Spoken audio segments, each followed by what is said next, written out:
This episode of How To Wrestling was requested by Jenna LeBlanc as a gift for Will Young, one of our lovely backers over at patreon.com/How To Wrestling. Kevin! There's a fun new mobile game out that combines our love of hunks, wrestling, and addictive video games. That's right, folks. It's called The Muscle Hustle, and it's available for download for free on Google Play and the App Store now. And as the best things in life are free, if you enter the code HowToECW, you'll get a free gift from us to you in-game. And I promise to you, the gift will be sweeter than the sunrise or the smile of Bobby Lashley, whichever one you deem to be more beautiful. It's a great way to support independent creators in wrestling, and one of the most fun mobile wrestling games we've played. And the only problem is you'll end up like me, wishing that characters like Bare Knuckle Bob, Terrible Terry, and Nature Boy Nutcrusher were real and had rightful NXT developmental deals. What exactly are you afraid of, Triple H? But for now, it's time to get extreme and enjoy our new episode. It's time for How To ECW.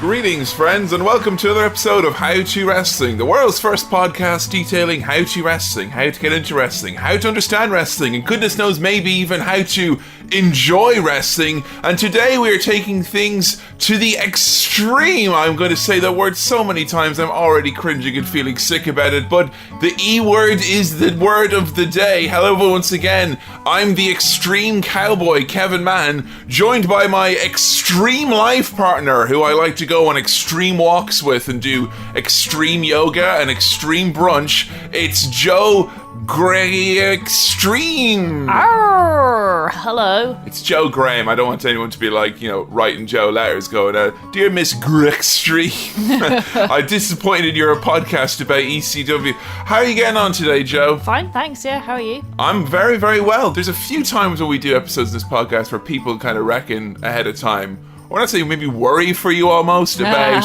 what you're about to watch and what's going to go down.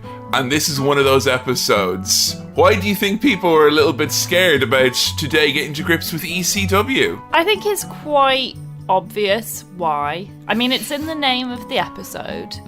ECW, which stands for Extreme Championship Wrestling. And now, not its old moniker, it used to be Eastern Championship Wrestling. It's not just I have a real hatred for. Oh, those Eastern wrestlers. Oh, I hate them. See, Joe, just, when you get with a man from Westmeath, you just really kind of feel for the West, like, and you hate the East. Like. I lived in Lincoln for, several years, so I have a real East affiliate. Were we in the East Midlands? Of course we were. Kevin's mind is blown. That's why the airport was called that as well.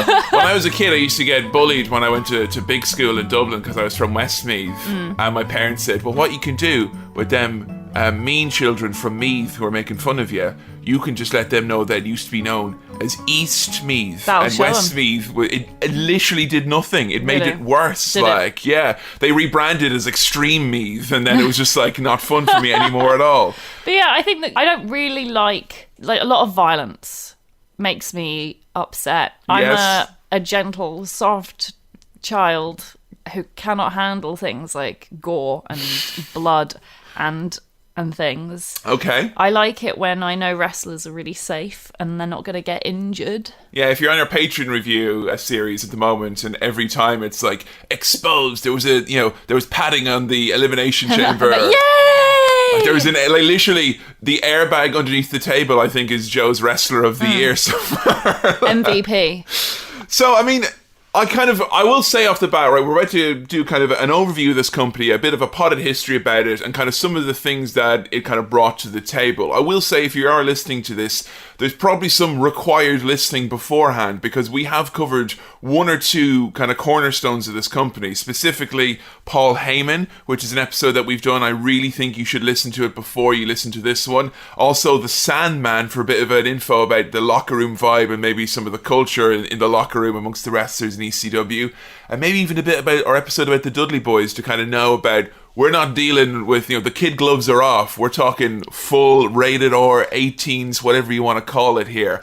So we'll start things off when we're trying to figure out ECW. You mentioned maybe some of them there, safety being one, but what are the things you like most about wrestling? In general? Just generally, when we watch it, because we don't just watch wrestling for podding, we watch it for fun, and it happens to be fun to pod about it. But what are your favourite things about wrestling? That's an interesting question. Flips, definitely, are up there. I've always loved some good flips in wrestling. So when you say flips, you just mean someone coming off that top rope? I don't know, flip-de-doos. Not necessarily off the top rope, because there are lots of good flips within the ring. Yeah. Especially if you are watching NXT at the moment, and you've seen Ricochet do his flip-de-doos. Any power flips from Ricochet you could recommend fans to check out? Or any particular good flips that he's done recently that you're impressed by? The one where he runs towards the ropes. Yeah. And then runs back, and then he bounces off the back ropes, and then he does a flip in the ring, and then he flips over the ropes to the outside of the ring, and then he lands right in front of his opponent, who is outside. I don't know names of moves. Well, it's just flips, isn't it? Like, yeah. But I mean, that is actually on our first date how I approached you. If you remember, you were just hanging out, and I was just near a wrestling ring, and I just ran across to the big L. Flip, a no big deal dive, and our love grew from that moment. Flips, something you like. Flip-de-doos, we could expand the terminology to. What other things about wrestling do you like? I appreciate eye candy. I think a big part of wrestling is the aesthetic of it. So I'm going to go out and say hunks of any gender. Okay. I like a cool looking person. That's my bag, my jam. Are you talking straight up, like, you talking about bods and faces? Or are you talking about, like, actual character outfits and stuff? Both. But with bods and faces, I don't want people thinking that I'm only into, like, these generically handsome muscle stars. Because, like, no, I've got a big old crush on Samoa Joe, too. He's a super hunk. So you're expanding the horizons from the narrow view of... You're reclaiming the word hunk from that narrow mindset, essentially. Yeah, it's not just about, like, how handsome or beautiful or muscular a person is. It's not about that. It's about more than that. Them as a complete being.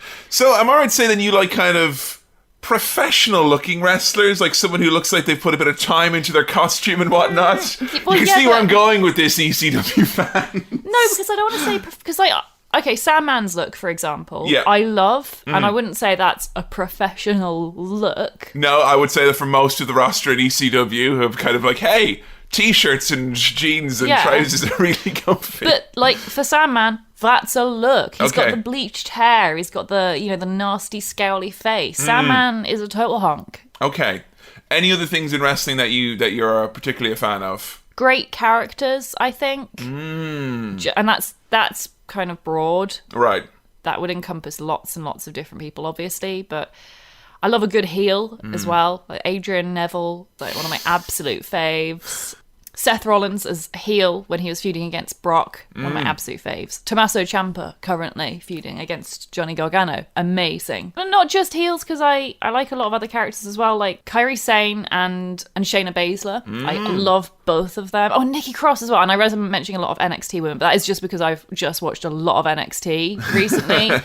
So they are fresh in my mind. So characters, then, you're talking about people who kind of almost have a defined logic to them, because I mean consistency and like their decisions as a character make sense, and it goes along to kind of take part of a storyline. And am I right in saying this, because I've sometimes struggled when I'm like trying to introduce you to wrestlers who I think I love, or my like kind of little cult faves or whatever, and I tend to find if someone's story or their gimmick as a wrestler is they're a great wrestler and they're coming here to get the job done and show what a great wrestler is, you don't tend to... That's not a story, it's not a character. That's everyone. That should be everyone within the entire industry of wrestling. So if your thing that sets you apart from everyone else is that you are a wrestler and you really want to win... Yeah. Well, fucking whoop-de-doo, who cares? So does everyone else who's here. You've got to have more than that. Okay. For me, personally. Now let's move into the red here, into the negative zone, all right? What are some of the things about wrestling that maybe you're less fond of, or I'd say straight up you don't like? Top would be, I don't like cruel treatment of minorities. Okay, and you're including women and people of colour in your discussion. People with dwarfism as well. Yeah. find that very upsetting when they're used as like just some silly joke match. Very few tears were shed in the How To Wrestling HQ about Big Kaz. Yeah. I'm glad he's gone. I don't like pointless storylines that don't go anywhere, like when they set up a story and then it just fizzles, or they clearly change their mind or get bored of it and then it doesn't ever pay off. Okay. I don't like that. I don't like excessive violence for no reason. What's excessive violence? Well, like, okay, so I know people have called me out on this because I like Jimmy Havoc. You do, and that's the thing here now, is that a lot of people are thinking, oh, Joe's going to hate ECW, but I'm thinking, you like Sandman, you like Jimmy Havoc, you appreciate Paul Heyman creatively. Yeah. I'm thinking you're going to fucking love ECW. In spite of some of these other things. I don't know, maybe I will, but the reason I like Sandman, okay, is his whole character is... He before he even gets to the ring, he's bleeding. Yeah. He's beaten himself up already with a beer can. That's who he is. That's an essential part of his character. Yeah, okay. So that's not excessive violence for no reason. And he's not going to get injured from doing that. I know, worst case scenario, he's going to have a horrible, ugly, scarred forehead well into his old age. Or he might get hit with a frying pan again. I don't like that, though. But I consider that excessive violence for no reason. I don't want to see people get hit in the head with a frying pan. That's upsetting. Okay, but Jimmy Havoc and... Okay, Jimmy Havoc. If a lot of people maybe have not listened to our Jimmy Havoc episode thinking, oh, that's just someone who's not like a big name or whatever in the US, or maybe a name you've not heard of, deathmatch wrestler based in the UK, and one who you found to be very fascinating. I don't know if I could come up with a clear reason why I enjoy Jimmy Havoc's deathmatch wrestling style, but I haven't enjoyed certain matches which have gotten really bloody and gory. Yeah. And I don't know if it's because I consider Jimmy Havoc an expert when it comes to that style of wrestling. Like, he puts his body on the line, he knows that, and he loves that. And is it that that you've read, or you've heard, we watched interviews with him saying, I love doing this. This is my art form, or whatever. Maybe it's that. Maybe it's also the fact that, from everything I've heard, he sounds like the nicest guy. Like, no one has a bad word to say about Jimmy. He seems to always be really careful with the people he works with to make sure that they're comfortable doing the things that he's doing. He never, takes it too far and, does things that could potentially hazard someone's health. The only thing he'd ever do is maybe do something that might hazard his own body, which, mad props to that, because I've heard of a lot of wrestlers kind of taking advantage of situations where... Plenty of that here tonight, folks. And also, he's a deathmatch wrestler, so that's not excessive violence for no reason. That's the genre of wrestling. Because recently we did How To Steve Austin Revisited. On Patreon, we were revisiting all of our old episodes and kind of adding to the story, and if you listen to our Steve Austin episode, there's a very obvious gap of what we didn't talk about there, and we recently sat down to chat about it. But for that as well, we watched Kurt Angle versus Stone Cold from SummerSlam 2001, which I think is a great brawl. But when I showed it to you, you were watching it almost through like it was one of the most violent things. And is that because they weren't deathmatch wrestlers? They were just regular wrestlers who were bleeding a lot in a match? Maybe that's it. I'm not sure, because both Steve Austin and Kurt Angle have been involved in matches that I've seen have ended up getting very violent and bloody. Like, obviously, you've got the match with Kurt Angle versus Shane McMahon. Yes. Oh, God, which is horribly gory. But I loved that match, even though technically that went totally wrong and it is excessive violence for no good reason. Honestly, I don't know. Maybe I'm just a hypocrite. I think, it's hard to tell, because sometimes it's dependent on the context of what you're feeling at the time, Or maybe, okay, you know what I'm hoping it is? I hope that it's the fact that people like Jimmy Havoc, who make it their job to use violence as part of their wrestling style to tell a story, they understand more the power of doing it in a way that tells a story, rather than sometimes I think the pacing or the purpose of using blading or a lot of violence in other wrestling matches or shows does it for the sake of, we just have to suddenly pull a big thing out of our hat to impress the audience or make everyone shocked. Whereas I kind of feel with deathmatch wrestling, they're already expecting that, so it's more about how you use the weapons to prove the point. I see. I get know. it. I'm probably pulling a lot of this. No, I I get where you're coming from there. Now, this is an organisation we're talking about, ECW, which existed technically from 1992 until 2001, but as you know it in its kind of main guise, it's more likely from like 94, 95 to 2001. It was, for many points in time, the number 3 promotion in America during wrestling's big boom period, and what we know as the Attitude Era in WWF, when Stone Cold Steve Austin and Vince McMahon and The Rock and a lot of the main kind of characters who've kind of permeated the zeitgeist at the time were around. So it was kind of under a lot of people's radar for a lot of time, but it's something that I think a lot of people who've been a long-time fan have at least some experience with. It is known for a number of things. One, it was the hardcore promotion. When I use that word hardcore in wrestling, do you know what that means? I mean, that means that they use things like weapons and they don't use things like air cushions and tables. Yes. And nice padded flooring. Yeah, the only padding on the floor is the inch of dust because they've not fucking cleaned up the bingo hall. So yeah, when we use hardcore in wrestling, generally speaking, it means use of weapons. You don't have traditional rules like countouts or disqualifications. And also as well, hardcore can refer to the fan base or an ethos of like, you know, balls to the wall, everything goes out the window, nothing's off limits, essentially. And that kind of runs against a lot of the kind of traditional things and whatnot that maybe were established in wrestling. It's a company that's known for its figurehead, the executive producer and then eventual owner, which is Paul Heyman, who's someone we've done a whole episode about. Now, saying that you've not listened to our nice warning about the required reading for this podcast, Joe, could you let these very rambunctious rapscallions still listening, maybe in a sentence or two, who is Paul Heyman and how would you describe this man? In a sentence or two. That's going to be tough because he is a complicated man. It's early August. Yeah.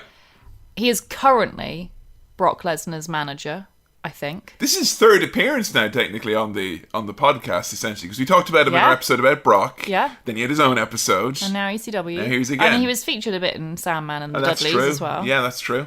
So Paul Heyman, yeah, he is currently Brock Lesnar's manager, though how long that will continue, we don't know. And he was a little rapscallion boy who loved wrestling, started his own wrestling publication called The Wrestling Times when he was a teenager, used the fact that it sounded like a legit publication to score interviews. Yeah. And connections, yeah, with other wrestling media entities. He managed to wangle his way into a few important meetings within certain promotions, got involved in like writing circles and stuff like that, and then became a manager. Yeah, became a manager. But he is a really super charismatic and super sleazy. Oh, yeah. Those are two like, words. Older brother figure. So I've been thinking a lot about this recently because we've obviously done our episode on Vince McMahon. Yeah. And we've not done an episode on WCW, but we have touched into a couple of bits to do with that. Yeah. And we've got TNA. We kind of covered a bit as well, here and there. And I keep thinking about this kind of like familial relationships. Like Vince has always talked about being a father figure. Like to a worrying degree. Yeah, by literally every male wrestler with father issues. With father issues, like, yeah. Vince was my dad.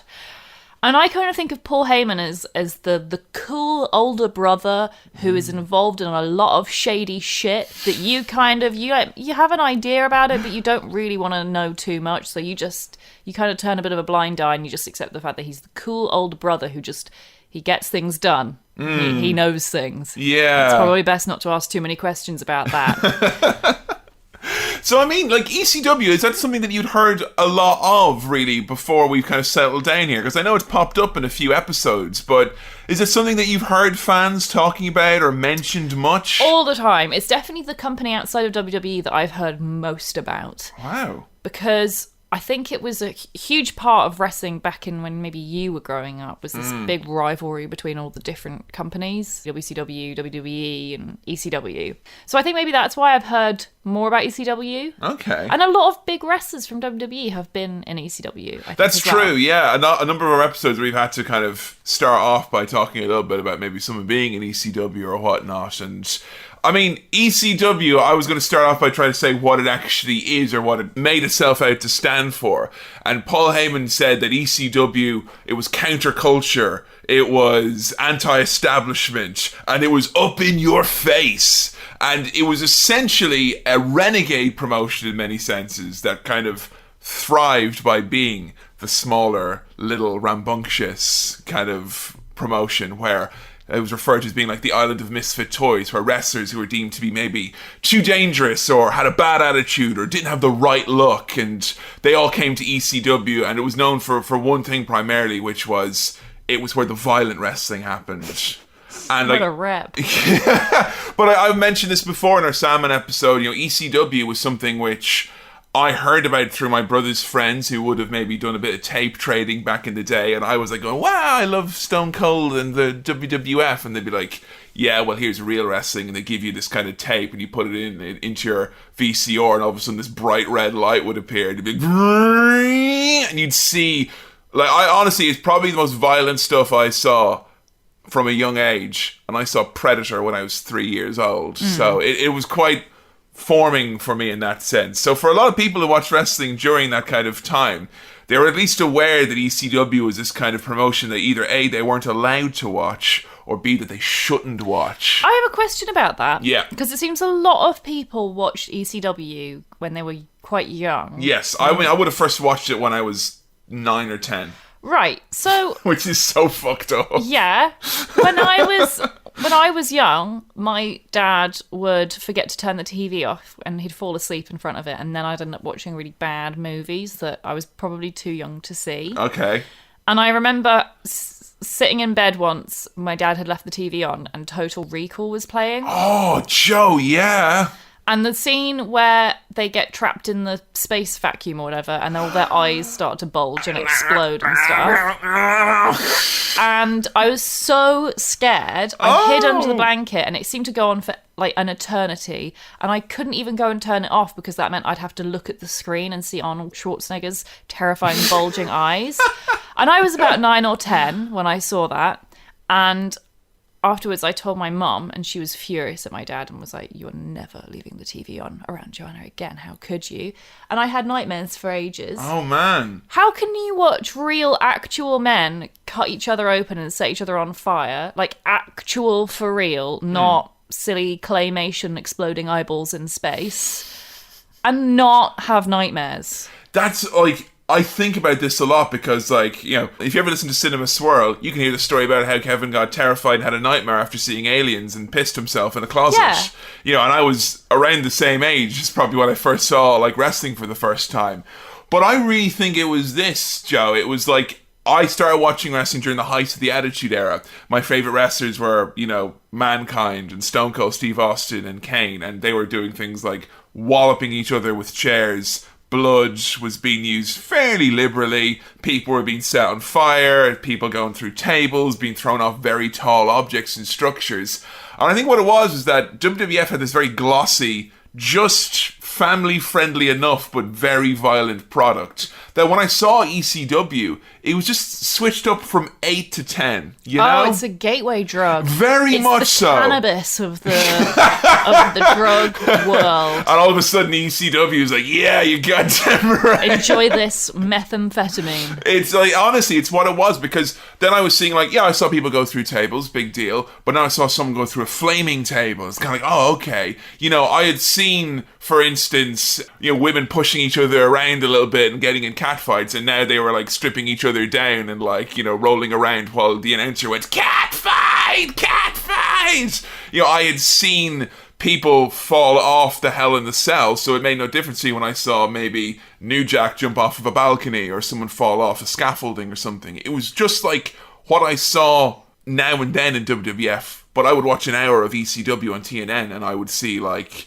all of that squished into one. And, like, as a kid, it just blew my mind. It was just like raw sugar, essentially, sucking it dry. And as a result, because I saw it a little bit as a kid, I saw a few tapes, watched a bit of it on TV when I shouldn't have been. And that was an element of it as well, knowing that you shouldn't be watching it. So do you think you'd have enjoyed it if you'd been allowed to watch it?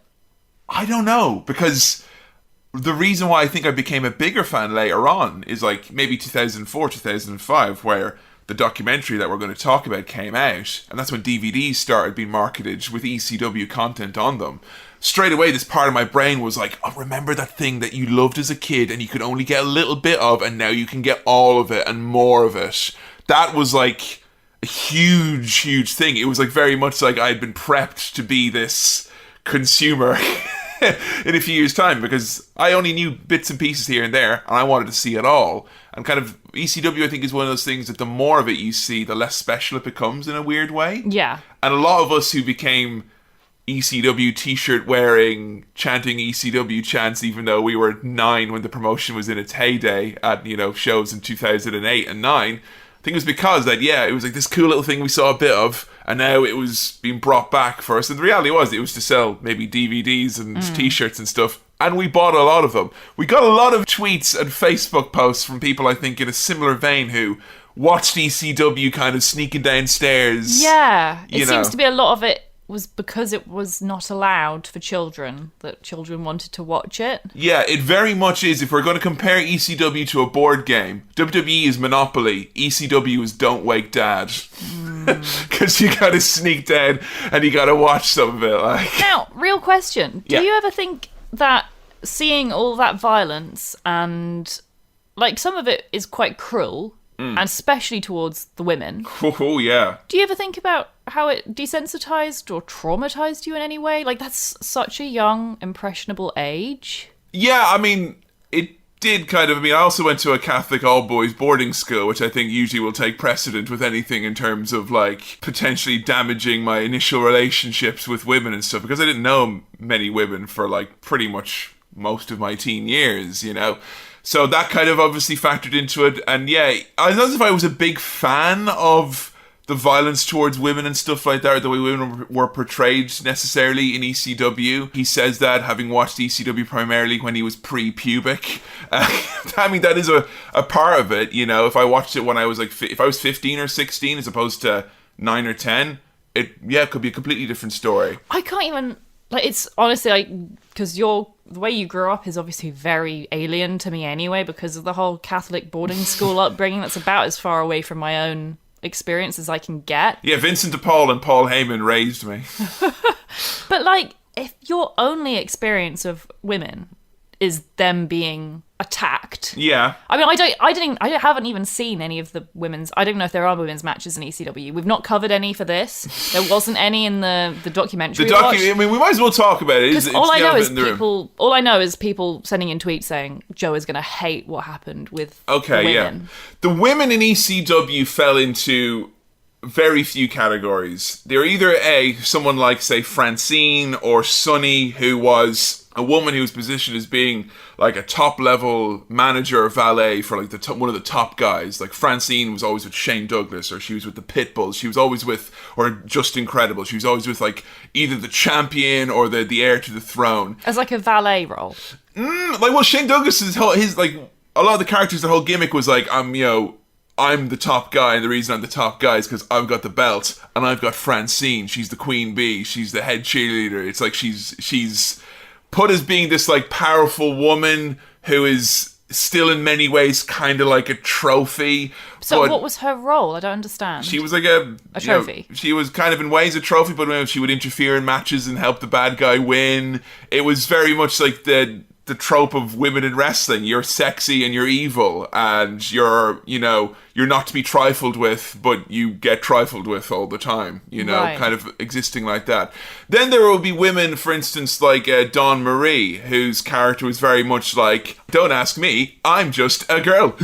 And it would all be like ditzy jokes, and, when it came down to it, all of these women, when they were involved, it would usually be, there was always the spot then where Francine would come into the ring and take off her high heels, and then Dawn Marie would come in and take off her high heels, and they would be dressed, even by Attitude Era standards, they'd be dressed in very scantily clad, and they just roll around and the crowd would go, whoa, and just make, loads of guttural noises. This is a bit of a tangent question. Yeah. But it's been playing on my mind. Okay. Do you think... And I can't believe I'm asking this, and this might not be something that you can answer. It might be that we have to get audience participation here. Okay. But considering the number of wrestling matches for women that were literally just for the purposes of, is something to jerk off to, lads. Yeah. Do you think there was much masturbation going on in the actual audiences? What, you reckon, like a Charlie's Angels full... I mean, Yeah. the Charlie's Angels full throttle conundrum, as it has been coined on Cinema Swirl, where everyone goes to a public place to watch something titillating and realising they can't all masturbate at once.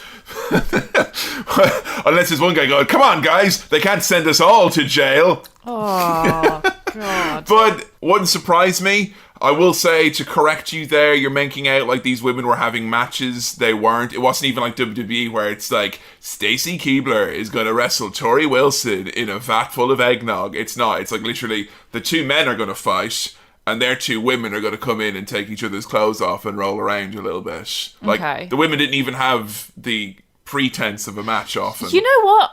I think I actually prefer that. Yeah. Like, I'd rather, if you're gonna be a sexist, gross piece of shit, Yeah, I'd yeah. rather you just be upfront about that, Yeah. okay? Because, you know, there's nothing actually wrong about titillation, you know, within the context of itself. I will tell you something, Joe. Unlike the WWF, ECW definitely is not guilty of putting on airs about its treatment of women. Now, there was a few exceptions to that. Jazz, an amazing African-American women's wrestler who... her whole gimmick was she was the only actual proper trained wrestler in ECW, and she wrestled the men a lot of the time. She, like, you know, the women weren't at her level, so she would wrestle the men, and that was kind of a cool little story that they did. But the real reality of it, like, is, you know, the Bada Bing Club from Sopranos? Yes? As in the strip club that's Oh, owns right, and all okay. that. Yeah, Yeah. it's the strip club based in The Sopranos. Well, that's a real club in New Jersey, and Heyman had connections there, and he literally would go there and have a night out with the boys or whatever, and then they would hire a couple of the ladies there and be like, right, if you want to come down to ECW, we can get you a few shows. And people like Elektra and found their way being onto high enough profile positions in ECW with no wrestling training, starting off primarily like they were strippers that Paul had hired on nights out and stuff like that. You see, now that's interesting because, in a way, I kind of like that because, you know, that was their profession. They Yeah. were a professional stripper, so their whole job is to titillate Yeah. and take their clothes off. And don't get me wrong, Joe. They were masters in their fields. Yeah, The crowd loved And that does take skill, like, genuinely, it really does. I can't. This is great. I love this. This is the feminist stance on But, like, ECW. seriously, I like I'd it. much rather, if you're going to hire women to take their clothes off and be titillating, Yeah. hire experts, get people who enjoy doing that and find that empowering. Like, there's nothing bad about that. I mean, there were women who came through there, like Lita came through there, and Jazz, who went on to be, have actual careers in companies where women's wrestling was an actual part of the experience. And, people like Dawn Marie, who were brought in originally just as a valet, but then she went on to have a career in, in WWE afterwards as a wrestler, like, even though she was doing a lot of the titillation stuff still. So, yeah, it's just, they don't mention on this documentary at all about it. They don't even really mention that women exist, really. But I will say another thing as well. It's not just the titillation of kind of the women will come in and they'll like have a little sexy time or whatever. The violence towards women. I mean, we had a big chat about it in our Dudley Boys episode about, their whole thing about putting women through tables. They put women through tables in ECW, but not as a heel move. Like, Tommy Dreamer would pile drive a woman and get a big pop. Rhino, his whole gimmick was that he would just destroy women. He gorged Sandman's wife through a table, then he pile drove her off the ring apron through 2 tables. Like, they would beat the shit out of these women, for lack of a better term. That is weird. Francine, she was with the Pitbulls. They did a top rope diving powerbomb to her while she was in a leather bikini. And the response to the announcer, Joey Styles, was, "Oh, what the hell? ECW!" That was the woman's experience at ECW. If you weren't there grinding up or, kind of playing a ditzy character or being a sexual object, you were getting the shit beat out of you. In terms of using violence towards women in a storyline, I mean, I'm kind of of the viewpoint, I think, I don't want to rule it out entirely in that I think you can have a man do something to a woman on screen, or a woman do something to a man to further a story. I think WWE could be no exception to a lot of TV shows in doing that. It's all in the handling of it. Am I confident they could do it well? No. But, you know, I'm not saying no one could. But in ECW, if a woman got their hands put on by a man, it was a big, like, yes, here we fucking go. And really, like, the man is really cool and good. For Oh, yeah. Like Tommy Dreamer, what the fuck? when he pile drove Beulah McGillicuddy, who went on to become his wife. She was a former Playboy Playmate, who he pile drove in a way where her skirt fell down so you could see her underwear. And then afterwards, people started chanting, he's hardcore. Like, that is... It was part of the chutzpah and the balls and the bravado of ECW. That's terrifying. It is, and that's a large part of the 18 to 34 male demographic, how they were pitched to in the late 90s. 18, though. That's what's so scary. It's 8-year-old boys. Oh, yeah, that's right. They're saying they're rated R, it's for 18 to 35, but I mean, I would see shit like that, you know. But yeah, so you, obviously, as you said, you grew up in a boarding school.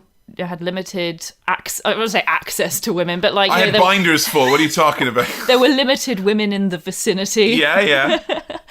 As I'm sure is the case for a lot of, you know, men who grew up in boarding schools or similar situations. Did you ever think that it was damaging at all, or did you ever think it had changed the way you thought about things? I think you underestimate what a massive prude I was as a child, like, because I was a massive prude, like, I was very much kind of an upbringing and whatnot, that when you saw something like that, we didn't talk about it, we turned it off, and how dare you, and that's that, like, so I knew it was wrong, I did know it was wrong, and I knew that not just the violence, I knew that, you know, two women coming into the ring to fight each other and then rolling around and making out instead, you know. They make out? Oh yeah, shit like that happened all the goddamn time, like. They make out but they can't do a fucking proper lesbian angle? Oh my god. So like, yeah, I mean, I knew it was wrong, yeah. I didn't know why it was wrong.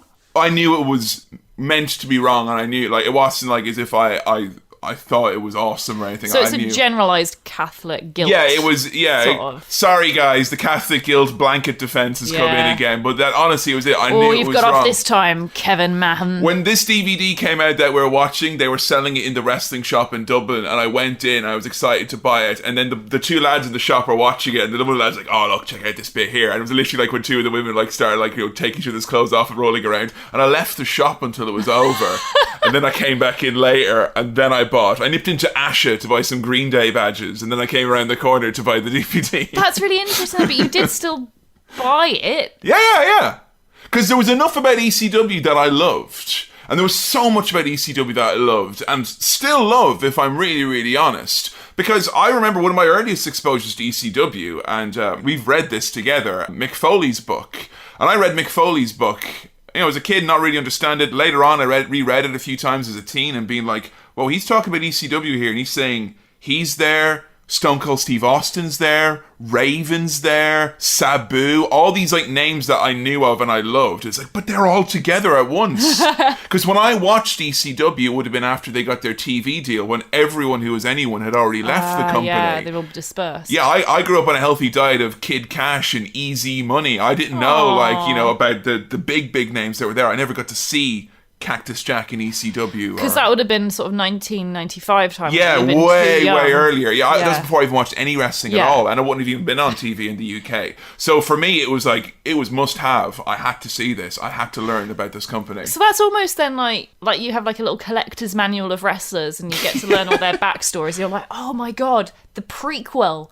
That's available in this special show. Pretty much, yeah. I can find out Stone Cold Steve Austin's origin story. And like, I didn't know why the company, it said it was the rise and fall of ECW, and I didn't know why the company got popular and why the company stopped being popular, because I would have been very much of the viewpoint in 2004 when this documentary came out, which was, this is objectively the best wrestling in the world, and why isn't this what is on TV now? Like, I couldn't understand. Because what I was watching on TV at the moment was post-Attitude Era, pre-PG trash. And I was like, I don't understand. Why are we not watching, like, Sandman and Sabu in a Stairway to Hell at WrestleMania? I couldn't understand, and I thought this DVD would explain it. It's a DVD that WWE produced kind of on a bit of a whim, they owned the ECW copyright after picking it up for a song in a bankruptcy court. This is after they had already used the ECW copyright without actually owning it and using the excuse in bankruptcy court. It was like when a couch is left out on the sidewalk and you just come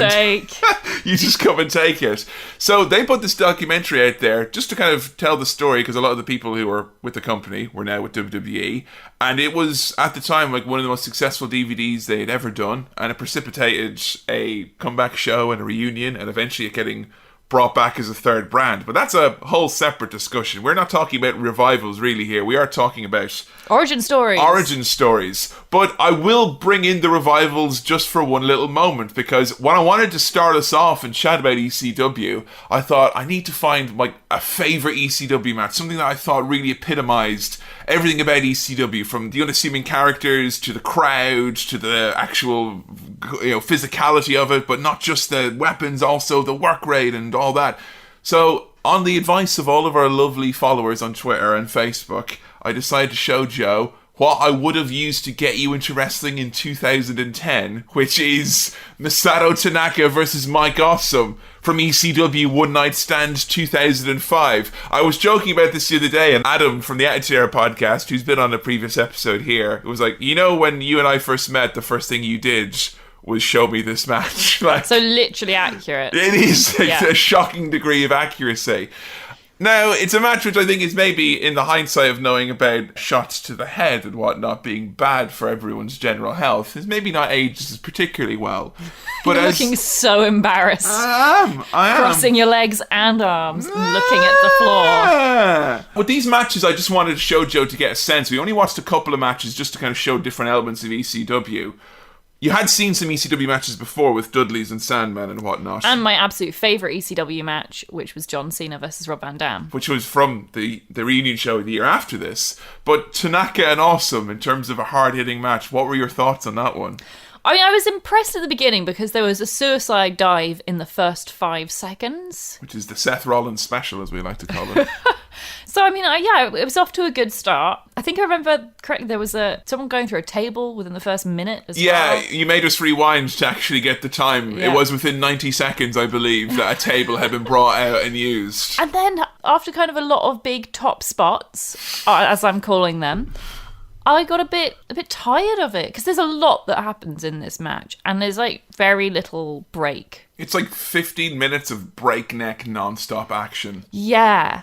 And I use the word breakneck not just to refer to the speed, but in terms of these men try to break each other's neck, it feels. Yeah, there were huge numbers of tables being broken through people being thrown over the rope to the outside through a table. And after a while, it kind of just got a bit stale, to the point where I suddenly realised why people take issue with the Young Bucks. I was like, so this is what it feels like, to kind of feel like there's just too many big spots and not enough story. So with the Young Bucks, I remember you always like it though, because they're always pulling out flips. So when it's a top spot that just involves like physicality maybe and something dangerous and scary. Yeah, and it was all kind of the same. I know that's not fair. It's not really all the same moves, because they did do some genuinely really impressive wrestling in this. But I just don't find watching people go through tables, that's not that fun for me. Like, once per match is enough, and then I'm done. Honestly, for probably around 5 or 6 years, my favourite moment in all of wrestling was when Mike Awesome gets a chair. And I know so much about the fucking concussions and head trauma and all that now. I've read up a lot on it, and it's something that's very near and dear to my heart. But I can't shake that one of my favourite moments for wrestling for many years was when Mike Awesome, with big 6'8" dude, swings a chair as hard as he could on top of Masato Tanaka and literally crumples him to the ground, and he just gets up and goes, and then he gets hit again in the head with the chair. I didn't like that. Oh my god! Upsetting. I'm hitting. Get away, Goosebumps! Go away! Stop it! We've got to train that out of you. I feel wrong. I feel dirty. And then this is the great thing. The most ECW thing about this is, like, while we're watching this, and there's like tables and chairs and headshots on commentary, Joey Styles is like, Let me tell you about this Judas Mike Awesome. He should kill himself with the suicide dive. He sold us out, us and all of our families. He took the payoff, he's a piece of shit, and I want him to kill himself. Now, he did actually commit suicide many years later. Oh my God. And Joey Styles has to live with that, as well as global warming being an absolute truth. Boom, take that, Joey Styles, you right-wing fucking weirdo. Were you impressed by the match overall? Not really. I mean, I was at the beginning, and then it just... The pacing was not my thing. It was too much going on, too many of the same kind of big moves. Like I said, I'm not into people being put through tables. Honestly, I'd rather watch someone build a table than see someone put through it, and that's the God's honest truth. I mean, for me though, if we could put it into time perspective, this would have come the summer after the WrestleMania where we got Brock Lesnar versus Goldberg with Austin as the referee. So for me, I was like, whoa, look, these guys are working so hard. They're doing so much. They're really earning their money here. I mean, yeah, and they are. They really, really are. And I would never say to anyone who enjoys this match, I say to you in front of me, you know, it's not bad to enjoy this. It's just not my thing. It's, I think because I can't see it within the context of what wrestling was like at that time because I haven't lived through that. All I can compare it to is what I watch now. And have you seen NXT recently? Like, seriously. Have you seen Kairi Sane's hat? It's got the biggest fucking feather. Find a bigger feather in wrestling. Shayna Baszler choked Nikki Cross out and Nikki Cross started, like, smiling. And that is the shit I live for, okay? What I think is very noticeable from a lot of the tweets that we got, and we'll get into the documentary now here in a second, is a lot of people think you can't, you're like, try as you might, the position you're in, trying to begin your journey and learn about ECW in 2018, you can't. Because ECW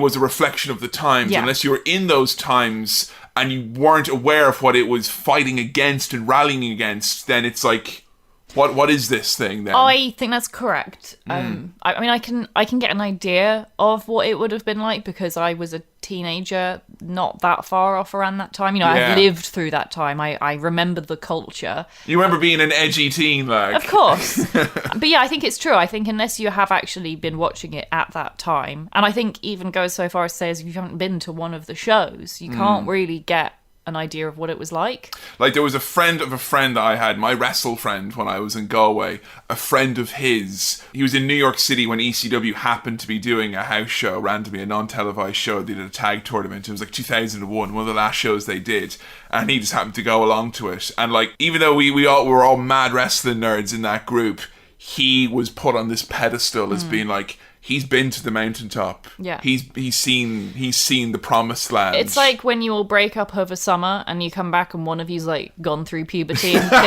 kissed a girl for the first time. And it's like, whoa.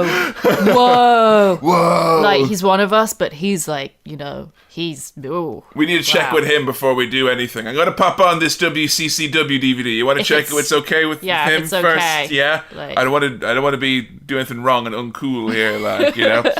Could you give that match a rating? I mean, I know we're just zipping through some of them, but for your reaction? I gave it a generous 3 stars out of 5, which I think is possibly too generous. I didn't really enjoy it that much, to be honest. But it's undeniably impressive. Are one of those stars for my sense of self-worth? Probably. For the sake of our relationship. I don't want Kevin to feel I resent him. He did literally come up to me like, we're going to watch my favourite ever match for ECW. I mean, I will say, when I was watching it, it's as if I watched it this time for the 37th time. Not like I'm keeping track or anything. Right. Not like you got goosebumps even still. Shut up. It's cold today in August. But as I was watching it, I was palpably aware. Like, I didn't think you'd love it. Oh, really? No, I was kind of like, I'm pretty sure, like, that one of the things Joe will like most about this is that they put down mats in the Hammerstein Ballroom. You know? The WWE, like, line there that they're towing. It's funny because when you first mentioned the match to me and how excited you were, I feel that you didn't really understand that I wouldn't like it at first. And then it dawned on me. It dawned on you. Yeah, quite quickly. Like, when we were rewinding to see if it was within 90 seconds that table broke, I was like, yeah, I've never had to rewind this point in the match. We usually rewind to see Masato Tanaka's power scream that he does. So we're going to get stuck into the rise and fall of ECW, the documentary made by WWE in the year 2004. Now, this is obviously a story which is... one, a WWE kind of telling of events, so always have a massive asterisk in the back pocket for that one. Also, as well, you are talking with Paul Heyman, who, if you've not listened to our Paul Heyman episode, is fucking fabulous at not quite lying, but definitely not telling the truth. Oh, yeah. Serious master. There's a lot of names, big, important names with ECW, namely Terry Funk, Raven, Shane Douglas, the Pitbulls, Francine, all of these names, and Todd Gordon, who don't get interviewed here, who are interviewed on Forever Hardcore, which is a documentary that was made at the same time to kind of give the other side of the story. They go into a lot more of the dirt there and some of the stuff that they don't cover here. Unfortunately, my physical media that I have of it has perished within the last 14 years. And this is why DVDs are bunk. Well, Tomorrow's World told me back in 1986 that I would be able to smear raspberry jam on them and they would be okay. Oh my god. And I didn't even do that and it still is bunk. So what the fuck, guys? But if you happen to find a copy of it, I will wholeheartedly recommend Forever Hardcore as another look at it. I will say, though, Joe and I have read a lot of chapters from wrestlers' books where they have talked about ECW, and I popped on a few shoot interviews, and we're going to go into more detail on some of the maybe legality situations that WWE, you bought everything when you bought the company, guys, but I get you don't want to talk about maybe some of the lawsuits and whatnot that was going on. So we start things off talking about what ECW meant to a lot of people, and everyone who's in this documentary is talking about ECW uses usually the words fun or exhilarating. Like, people seem genuinely thrilled to have been in that company who are talking about it. Yeah. Well, I mean, I can see why, because it was so new and unique at that time when wrestling was more along the lines of our episode on silly gimmicks. I mean, I can't remember any off the top of my head, but I remember they were absolutely ridiculous. One of them was a trash collector. Yeah, you leave Duke Drosy out of this. So, yeah, ECW was originally Eastern Championship Wrestling, which was just one of many, many little tiny indie promotions floating around in the NWA, which is the National Wrestling Alliance, which you may remember from our first episode, or episode about Vince McMahon. We're talking about the old territories. So this is after Vince would have bought up all the territories that were worth snot. This is like a skeleton of its former self. The NWA is just a collection of small indie promotions and a belt that has a long lineage. So Todd Gordon had a falling out with his booker at the time, who was a guy named Hot Stuff Eddie Gilbert. And Todd Gordon, because he had a falling out with his booker, reached out to Paul Heyman, who was left WCW and was at a loose end, to help him book a show at the ECW Arena. The ECW Arena is a bingo hall. Just want to get that one pointed out. A very cool bingo hall. But one thing I just want to point out is the monkey paw. The monkey paw? Yeah, when Todd Gordon asked Paul Heyman to help me out with this cool new show I'm doing, the single finger on the monkey claw curls. Wait, who's cursed here? Todd Gordon? Todd Gordon's cursed. Todd Gordon doesn't get much of a look in this. We get to hear about his exit from ECW, but I mean, he seemed like a guy who got not really much out of this arrangement. Yeah. Todd Gordon did own the original ECW. Not that you'd know it from like any of the documentary that we watched. We were like halfway through. I'm like, yeah, barely mentioned. He sold it to Paul in 1995, and you were like, wait, what? He owned it? Who's this sad-looking, tired man who's always in the background? Todd Gordon, who is definitely rocking the look of a man in the early 90s who has mortgaged his house twice to start ECW and keep it going. He sold it to Paul Heyman eventually because Heyman, who was the creative director and the executive producer, was basically any money we make, we're going to use it to grow bigger shows, more venues, more stuff, merchandise, da-da-da. And Todd ended up selling the company to him. I mean, one version of events, at least, was because it wasn't financially viable for him. He had 4 kids. He didn't really... Heyman referred to ECW being to WWF in this time period where we're like the early 90s really, as like what Nirvana was to Poison, essentially. Yeah, there's a great quote here. He says, I felt that wrestling as an industry needed to change in the same way that music had changed. We needed wrestling's version of Nirvana. Yeah, because if you think about it, you had the early hair metal bands in the late 80s or in the mid and late 80s who took the world by storm, sold out arenas. You could say Hulk Hogan, The Ultimate Warrior, Randy Savage, Ric Flair, the kind of the big bombastic names of the 80s. Now it's the mid-90s. Those guys are still kind of doing that act, albeit to maybe a smaller audience. And anything that's coming along like, I don't know, fucking Flock of Seagulls that's trying to do the same thing is kind of struggling a bit. So you need a massive, massive change. And yeah, you're right. This time period is very much the era of Duke the Dumpster Drozy, of Friar Ferguson, of T.L. Hopper, the wrestling plumber. So we got to see, like, Heyman straight away. I mean, just the concept from knowing what a creative guy that Heyman was. Like, him in charge of a wrestling company, that's gold, right? Surely. He's going to have the greatest characters, the greatest stories. That's going to be the fucking shit, right? I don't know. We've done too many episodes at this point for me to think that about anyone, no matter how creative Vince Russo. Because it takes more than creativity to run a wrestling company. You have to be a business person. There are so many different skills you need. And it's really interesting that the more episodes we do like this, the kind of the bigger picture I'm getting. Because I look at Vince McMahon and I think, like, there's a guy who is, you know, he's successfully run a business and a company. And he's done, you know, for all his faults, he's done it actually really well. He's a good leader. He understands the type of relationship you need with your employees, that kind of like mentorship. He knows how to manipulate. He knows how to manipulate, which I'm not saying that's a good thing, but it's a certainly helpful helps, thing for a business, for sure. And that's not just in wrestling as well, folks. Yeah, I mean, that's true. And then you've got people like, you know, Vince Russo, who, you know, although he didn't own a company, he has, you know, had a major role in running a few. A very creative man, some could argue. But I think you're right. It takes more than just that creativity. And Vince McMahon's always surrounded himself by creative people and also business people. Vince, I think, has always understood the importance of, surrounding people who are better at things than you are. And even though he struggles with delegation, I think he at least appreciates that it's necessary. Paul Heyman, on the other hand, I think he thinks that he's so good at everything, and he's so good at so many things. I almost don't even blame him for thinking this, but that he thinks he's so good at everything that he should do it all. It's so weird because, like, no one surely, if you sat down Paul Heyman and went, payroll, huh? Or fucking checks, or endorsement deals, or, you know, he wouldn't be like, I am the man, I will do this accounting, I will do this bookkeeping. Surely he wouldn't think he's that good, though. Maybe to save money, though. He'd think he's good enough. And that's all you need, right? Someone who's good enough. It's this whole story that we're going to be telling here. That's the weird thing about it, is that you've got at the helm someone who is notoriously secretive, notoriously has a loose association with the truth at best.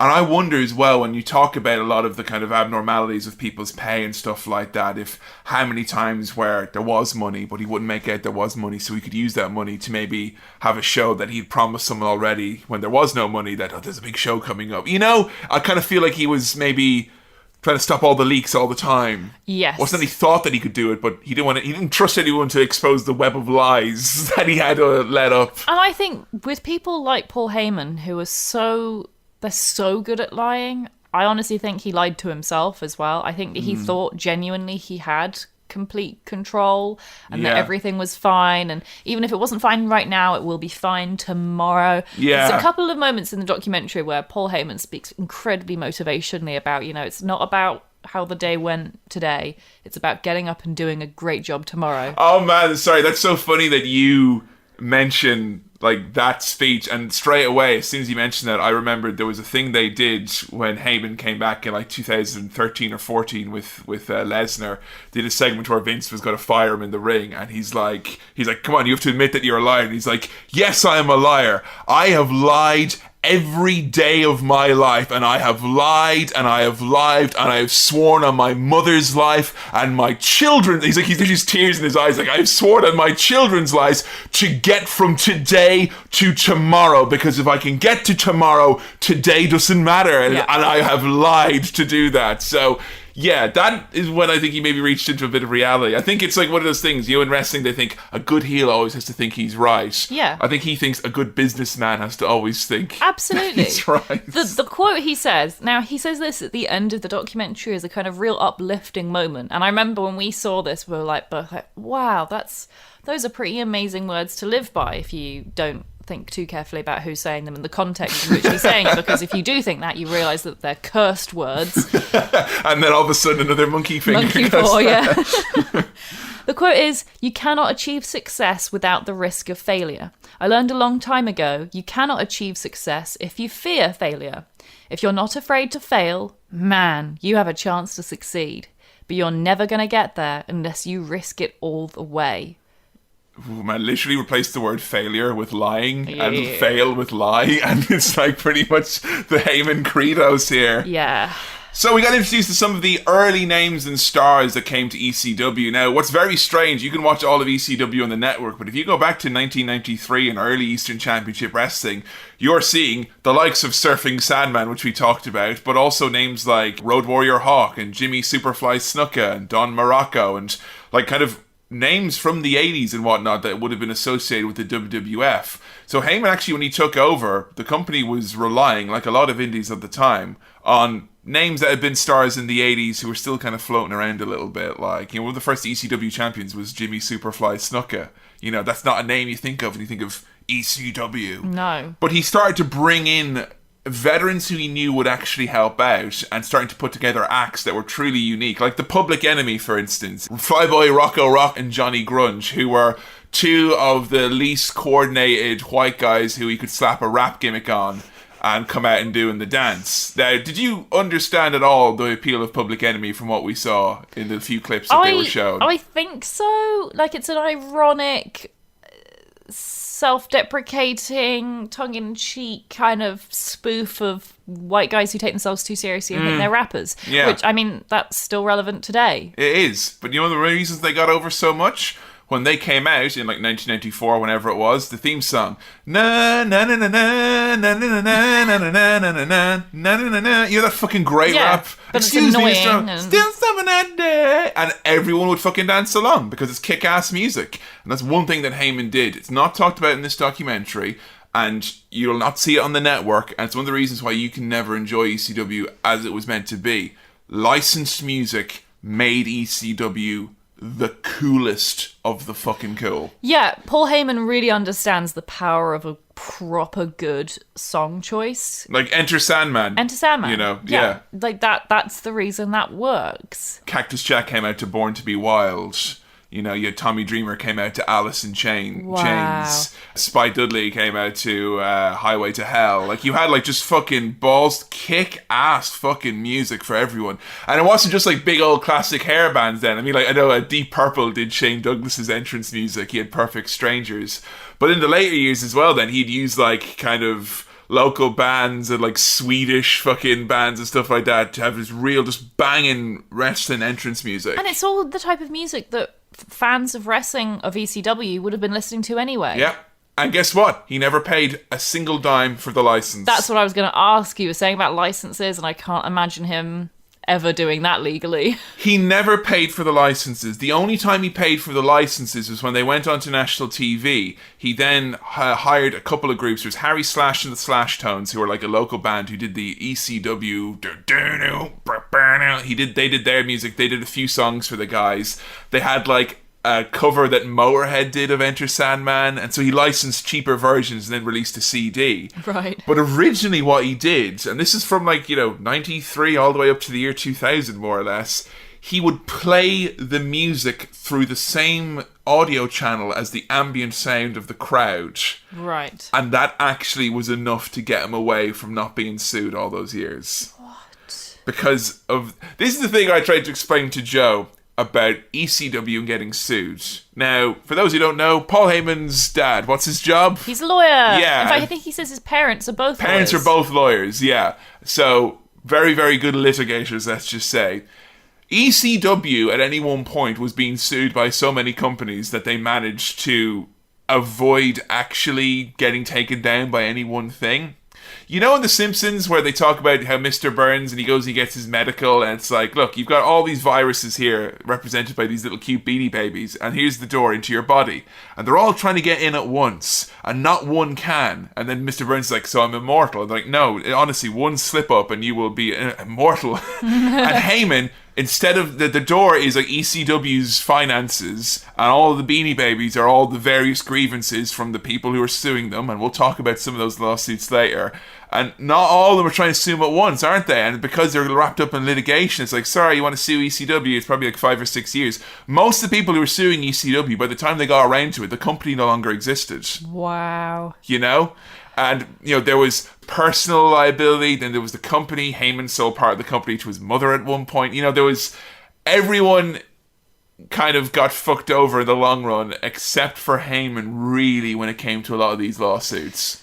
That's incredible. Jesus. So, yeah, I'm not saying that if you play the licensed music through the ambient sound of a crowd, you can play whatever music you want to. I'm saying that Heyman did that and was able to use that to maybe say, well, we can't go to trial now until someone figures this out, and then it's a few more years later and they don't have to worry about it. Fucking hell.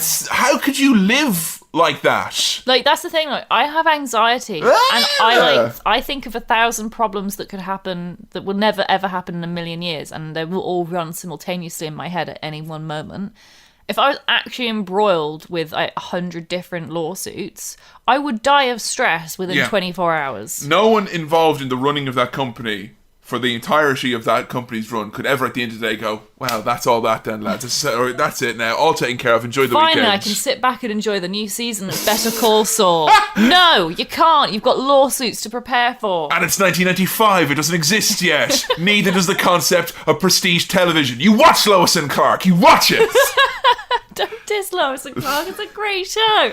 Another very important name in ECW at the time, Terry Funk. I love the way this documentary puts all these guys that he chose as a kind of like an A-team montage. And like, Paul Heyman's there and he's like, right, I couldn't have started ECW. It was what it was because of the wrestlers that we brought in. You know, we had the Sandman. We couldn't have had ECW without the Sandman. There's a little cool graphic of the Sandman coming in and smashing a can on his head, and it's like, boom, the Sandman. So we had to bring in the veteran. He knew how to help all the young guys. He understood that there needed to be a future in wrestling for him to leave behind. And that was Terry Funk. We got Taz, used to be Tasmania. We brought him in. We made him cool. I just really like the pacing of it, and the fact that it's this whole little story starts from this little group of guys who then it grows into this big thing.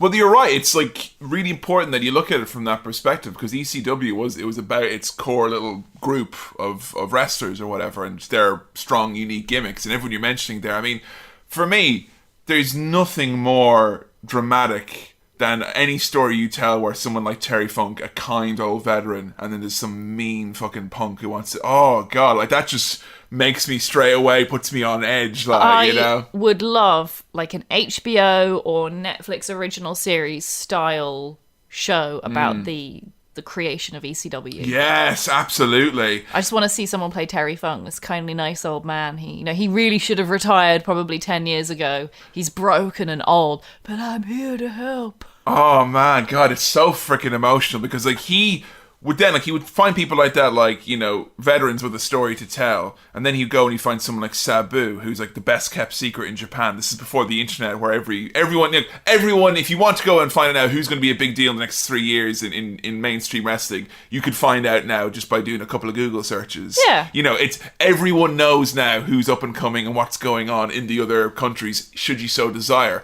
But like when Heyman brought in, say, Sabu, and Sabu was the first person to use tables in the US. And think about that. That's so wild. Tables. That's a core part of wrestling. Like, if someone came to me and said, alternate timeline, Kevin, there's no tables in wrestling. And it's because Sabu was never brought over. Honestly, I don't know if I would have been a wrestling fan. I love tables so much, and people going through them. Honestly, I really would have struggled otherwise. In this alternate timeline, I'm the wrestling expert, because I didn't really like tables anyway, and I bring you into it as a new fan, and we do this whole podcast differently. An amazing thing as well that Heyman was doing was finding ways and means to motivate all of the troops. And he'd find someone like a stud like Shane Douglas, who had been to WWF, he'd been to WCW, he had not had any success there, and then he literally turns to him and goes, why do you think you've not had success? It's like, because of the old fuckers like Ric Flair and Dusty Rhodes, and go, cool, awesome, here's a microphone. All of a sudden you got this fucking stud now talking about like how all the old timers are keeping him down, and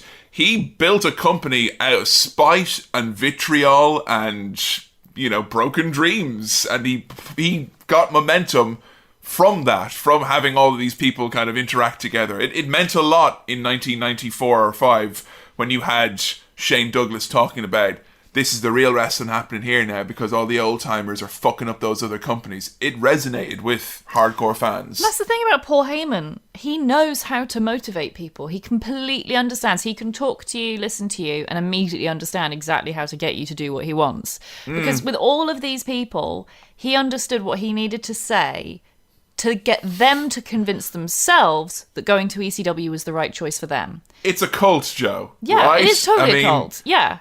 Like, he's got Terry Funk, like this guy who, as I said, by all rights should have retired. But Terry Funk understood that there needed to be a future to wrestling. And he understood that he had the ability to give young wrestlers that talent that he had, and he could pass it down. He understood that he could use his place in the wrestling industry to tell incredible stories and get other guys over.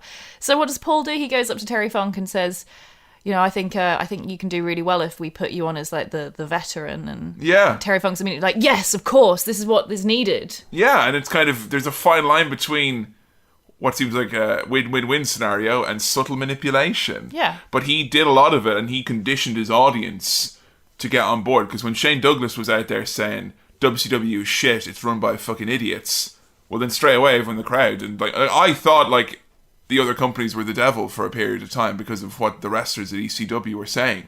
They're saying that WCW was like, Tommy Dreamer said, if you join WCW, you're joining the Taliban, which is 2004. Those are some spicy words. Like, whoa, the Taliban, the ISIS of 2004.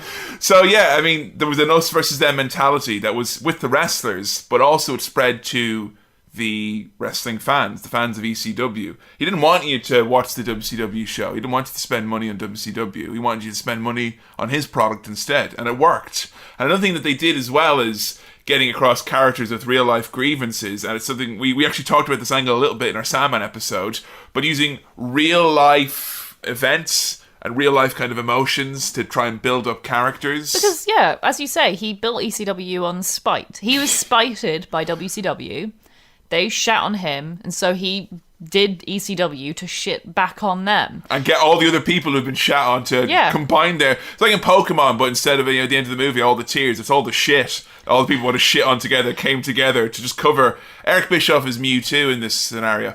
He gets covered in shit and not tears. I don't think there's an industry out there where you can find more people who feel like they've been wronged. Yeah, seriously. Like, it is such rich turf. If you want to find people who feel like they've been shit on, go to any wrestler, and I'm sure they've been wronged by someone at some point. Imagine if someone went on Dragon's Den, it's like, we're all from a bunch of app developer companies, and this motherfucking company we all work for, we hate them so much, we're going to destroy them. They're like, yeah, that's not a business, that's spite, I'm out, like, you know.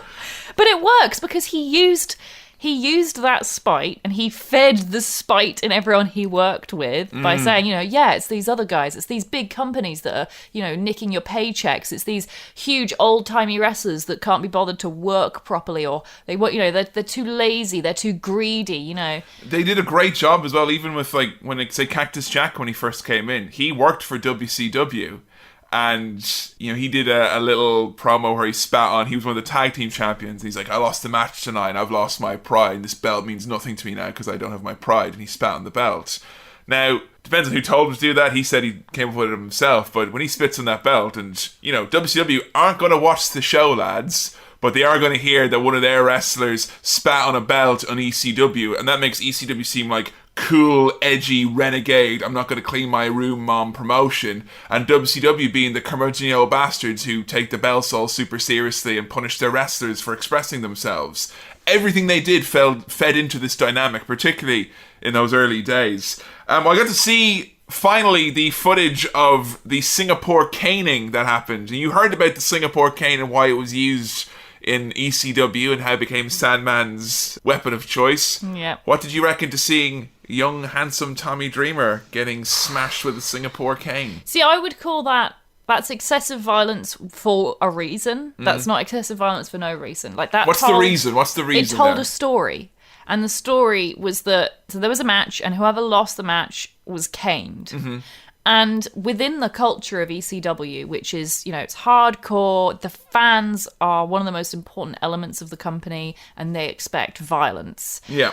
And so if you are losing a match, as obviously already you're on the defensive. So Tommy Dreamer, he's going to be caned. All he has to do is stay down and the caning will stop. But no, if he wants respect in this company, if he wants to, be heralded as a hero, even though he loses every single match he's in, he's got to keep getting up again and show that he can. That's the spirit of ECW. It's not about how many times you fall. It's about getting back up again. I remember watching that clip here when I first saw this documentary, and it was the first time ever where I thought you could only get emotion like that in an arena with 20,000 people and light bulbs going off. I didn't think you could get like goosebumps and emotion in a bingo hall with two lads in sweatpants hitting each other with a stick, which is kind of what it was. But it still is, it's real powerful stuff. It's really powerful. And it always ties into this sort of ongoing, Paul Heyman would never call it this, but it's the brand of ECW. Yeah. Which is,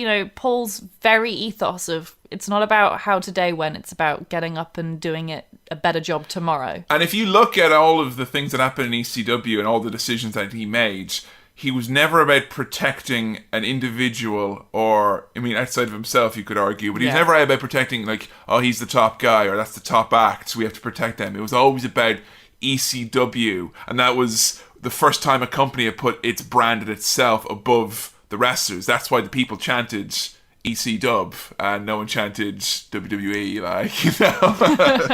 And then one thing that definitely didn't fit in with the brand was being part of the National Wrestling Alliance and Eastern Championship Wrestling. Paul liked a good surprise and he liked a good swerve, and he didn't mind swerving fellow colleagues and businessmen in the wrestling world to achieve those means. Eastern Championship Wrestling was doing well, and much like back in the heyday of the NWA, they met with a committee and decided who's going to be our champion, who's going to travel around the little tiny territories that are left as our representative. Well, that clean-cut young man Shane Douglas seems like a good suggestion. He wins a tournament to become the new NWA champion, holds up the belt and says, everyone who's held this belt, they can all kiss my ass. And he cuts a promo about how the NWA died 7 years ago and he's not going to hand a torch to a moribund organization. The NWA, that's been dead for 7 years. Dun! Dun, dun, dun, dun, dun. Did this kind of... Many people feel this is like kind of a symbolic awakening, or the kind of the moment it became extreme championship wrestling and whatnot. But he didn't tell anyone in the NWA or any of the co-workers who worked in the other territories that, hey, we're going to get your belt and fuck it down on the ground and say it's a piece of shit and your company is dead. I mean, where do you stand on that? I think for storytelling, it's great. I love it. I wish more promotions would be less protective of their belts, because I think it's a real hindrance. It's so strange to me, like the fact that the wrestling industry takes a belt a lot more serious than, say, like, an allegation of domestic abuse or, the murder of someone's partner. But, we've all got our own priorities. Yeah, exactly, We've all got to live with our own values, haven't we? But the fact that, like, you can spit on a belt and suddenly, or like put a belt in the trash can and suddenly you're blacklisted forever. Like, they take that shit so serious, and it's such a shame because it's a great story. I mean, it's great for ECW. But, like, if they'd planned it properly, they could have told a really great story that would have benefited ECW and the NWA. They could have turned that into an angle. And then Heyman will make the argument, though, NWA wouldn't want to do business like that. That's the sad truth, and he is right, because the wrestling industry takes its own belts far too seriously. Well, it's the definition of navel gazing, by the way. Yeah. Where do you wear the belt? Over your navel. But it's funny because it's like, it's almost easier for Heyman to not tell him and throw it down and go, well, they would never have done business, they wouldn't know what we're about, than to actually try to do it, because it wouldn't seem very cool or extreme if it's like, yeah, okay, let's do some business, we'll do an angle with the NWA and ECW, we'll figure it out. Why does anyone else have to know about that at the time? Yeah. It's not like he needs to tell the audience. That's very, very true. Very true. The most secretive industry, with Paul Heyman, the most secretive man. I'm sure he could have kept it hidden if he wanted to. Well, as a result of that, they had to strip Shane of the NWA belt. He declared himself the ECW champion, and Todd Gordon folded Eastern Championship Wrestling and started Extreme Championship Wrestling. And as soon as I'm saying this out loud, it makes me realize this was probably done for tax or bankruptcy reasons that it got this new name. This is a whole new company with whole new bondholders and interested parties. None to do. No, that was Eastern Championship Wrestling, mate. Sorry. That's Sorry, all your company. lawsuits are invalid now. You'll have to start all over again. I wonder, because one of the lawsuits that would have happened before it became Extreme Championship Wrestling, or very around near this time, would have been the Fire Chair. I don't know if you know about the Fire Chair with Mick Foley as Cactus Jack and Terry Funk. What happened? No, I don't think so. So Cactus Jack was having a feud with Terry Funk, and Terry Funk used to use the flaming branding iron as his weapon of choice. A what? A flaming branding iron. A what? You know what you use to brand steer? No, what? All Steer? right. So if you got a cow and you want to make sure that no rustlers or any other... You've played Red Dead, right? Yeah. Yeah, say at the start when you get the cattle ranch, you want to make sure no one nicks your cow, you get a flaming hot branding iron and you... Wait, is there some part of Red Dead Redemption that I didn't ever end up playing where you brand cows? Well, I'll definitely say your ranching knowledge has got considerable gaps, Joe. Evidently. Some podcaster you. So you get a branding iron, which is basically like an outline of a shape, or usually it's like a symbol of lettering. You put it into flaming hot coals and then you stick it on the cow's arse and it goes... And then they're branded because you look at the cow's arse and it'll say... Yeah, like the farmer's logo or whatever. Yeah. It's And Instagram handle. so that's what Terry... Because Terry Funk owns the Double O Ranch in Amarillo, Texas. He had his Double O branding iron and he would set it on fire and then brand Cactus Jack.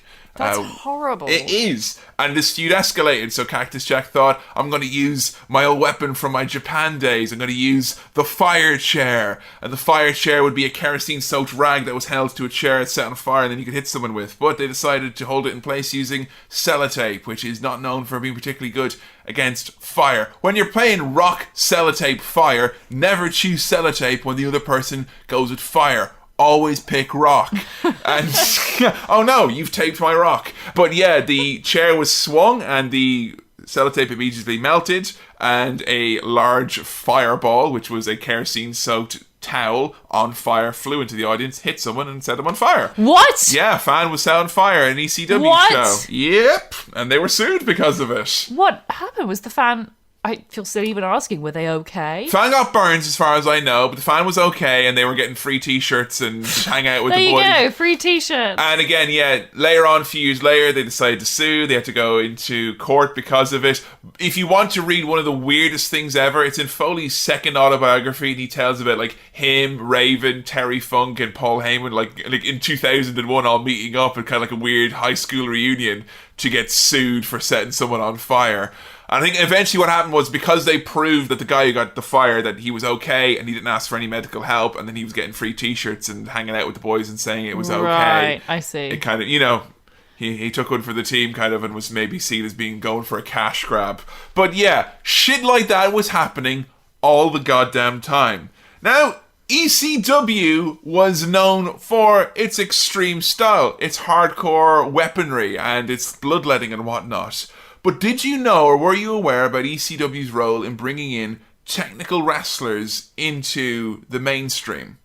No, I was really surprised, actually, when Paul Heyman said that at one point other wrestling companies like the WWF and WCW started nicking their talent. Yeah. Now, I take umbrage with the term stealing with regards to, honestly, that is so ridiculous. The concept that you offering to pay a wrestler a higher salary that they accept. And you know what as well, Joe? It's somehow stealing. It's so stupid because as well what it does is it perpetrates that idea of wrestlers as being like livestock or being like, you know, just stuff that you have sitting in your warehouse. They're human beings. Yeah. And if they want to make more money elsewhere, the fuck is that a raid? Like, exactly. They might have kids and a mortgage. Like, fucking let them earn money wherever they want to go. Don't make it weird. I'm just saying that because I raided Jo from her job to be a podcaster. So. The co-op bank is coming for you. So yeah, Paul mentions at one point about how he had to start protecting ECW because of the fact that his talent kept getting nicked. And he said to try and get around this, he started bringing in wrestlers from other companies or other areas where people hadn't maybe previously thought to go. Now, I don't understand why that doesn't count as nicking them, because you're nicking them from another country. Yeah, from Japan and Mexico. You can't steal from Japan and Mexico. That anything you take from another country is obviously it's just free and it's your right to You take hate freedom. That's why you Yeah. hate capitalism. But if you take it from, another American company, that's nicking them. So he brought over all these like Japanese wrestlers and all these lucha libre style wrestlers, where they brought in their own style of wrestling which hadn't been seen before by Western audiences. Yeah, and I decided to show Joe a match that was emblematic of that style. Great use of that word there. I'm going to pat myself on the back. Can't believe you said that to yourself. I love that. It's my new fave word, I think.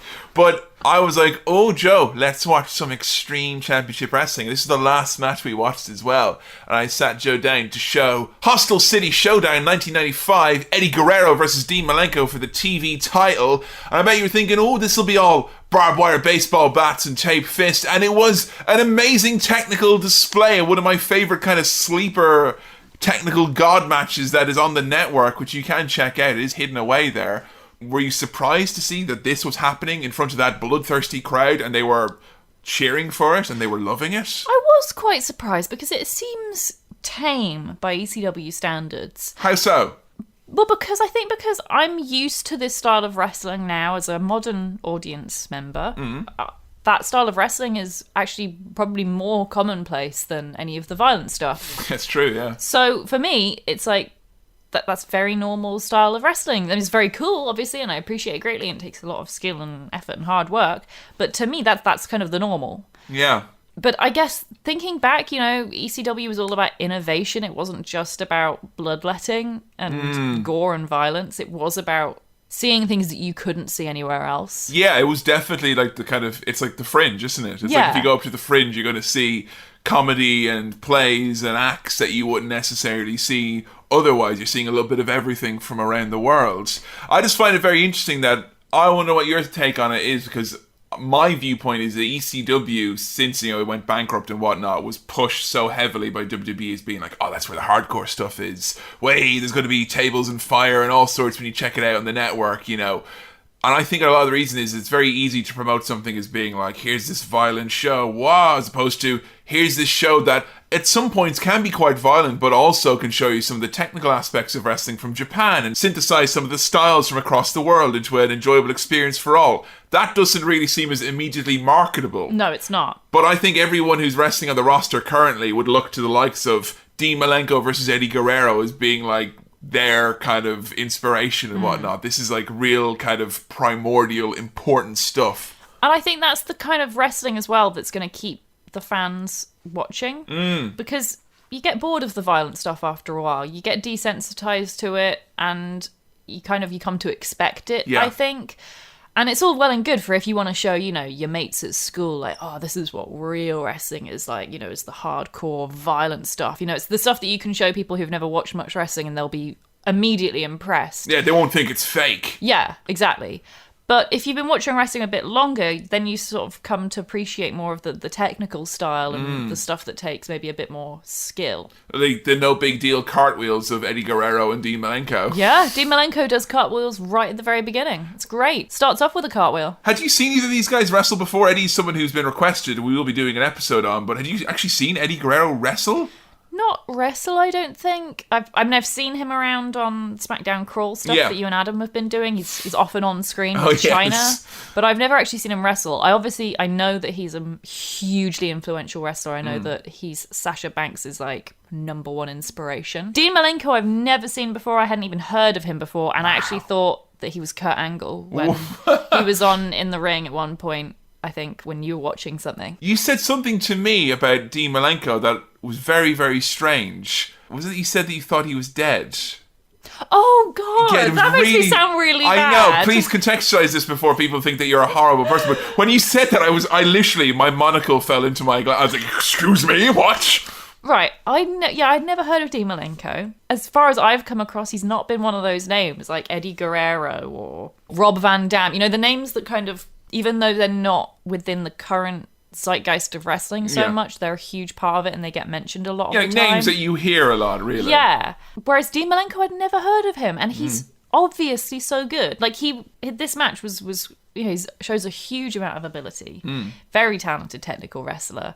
Got a great look to him. I just couldn't understand how someone who could keep pace with Eddie Guerrero in the match like this hadn't been someone I'd heard of before. So that's why I thought, often when there's someone I really, really like and I haven't heard about them before, it's because they're dead. Yeah. And that's the sad truth. That happened with Mr. Perfect. It's inadvertently. Owen Hart. Yeah. Like, it's the sad but common truth. He's one of those really rare cases of someone who was an awesome wrestler, had great matches, wrestled in all three big companies. He was in ECW, WCW, WWE, and, you know, people like Daniel Bryan will say one of my favorite wrestlers, Dean Malenko. Like, a lot of like wrestlers who do like the technical style and whatnot will always say he's one of their favorite wrestlers. But he's just one of those rare cases where he kind of floated along. He had great matches everywhere. He never reached anything above his kind of mid-card like level because he was shorter, and that was just kind of so ridiculous. And then he retired, and he's actually an agent and a producer for WWE and has been for many, many years. That's awesome, and I'm really glad to hear it.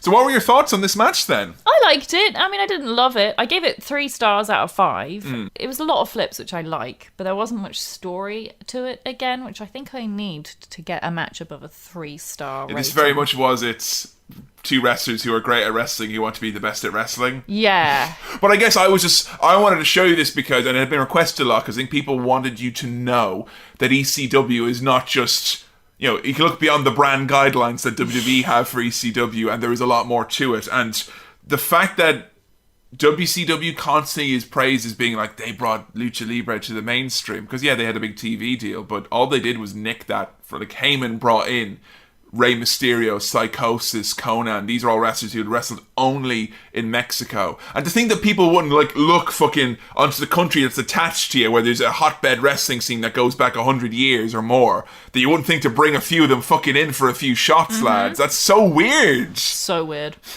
Quickly before we move on, I have to say this. I'm sorry, I do. But Dean Malenko looks like if Roderick Strong had a baby with Tyler Bate. Okay, that's all I wanted to say. We can move on now.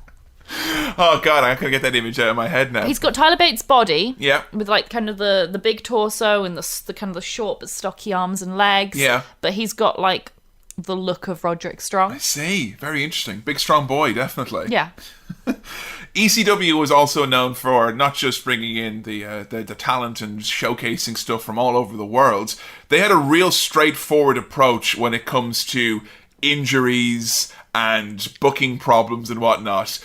WWE and WCW would often go to hilarious lengths to try and prove insider information wrong, because, you know, kayfabe and you're not one of the boys. My favourite one always was when Macho Man and Hulk Hogan were meant to have a match in WCW, and one of them clearly had a broken arm, which Dave Meltzer had reported in this thing saying, hey, expect a different match at the show because one of these guys has got a broken arm. And then like Hulk Hogan and Randy Savage burnt the Observer on WCW going, observe this, brother, and then proceeded to have a match where they very carefully avoided the arm.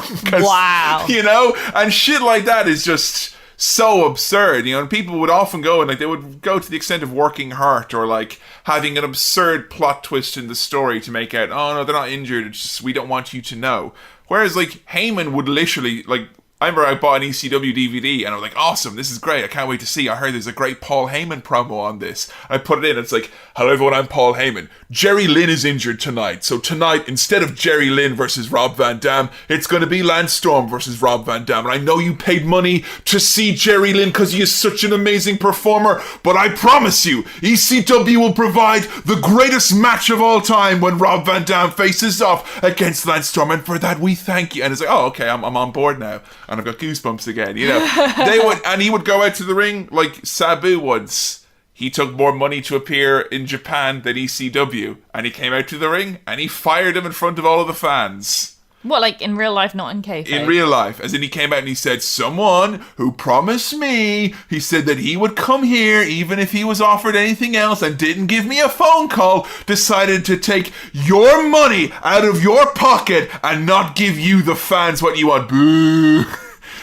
It's a huge part of ECW, seemingly, is Paul Heyman controlling the narrative. Yeah, but like, but blaming it on the audience. So he's created this culture and created this audience that expects violence, that values honesty to an extent of, like, you know, if you get injured, they want to know about it because that means, you know, that means someone got injured in an actual wrestling match, which I imagine at the time, if you've got all these other wrestlers and other companies pretending they haven't been injured when they have, that makes ECW seem way more hardcore, makes them seem honest. Yeah. You know, they're not trying to hide anything. They're not telling us, you know, a fake story. This is real.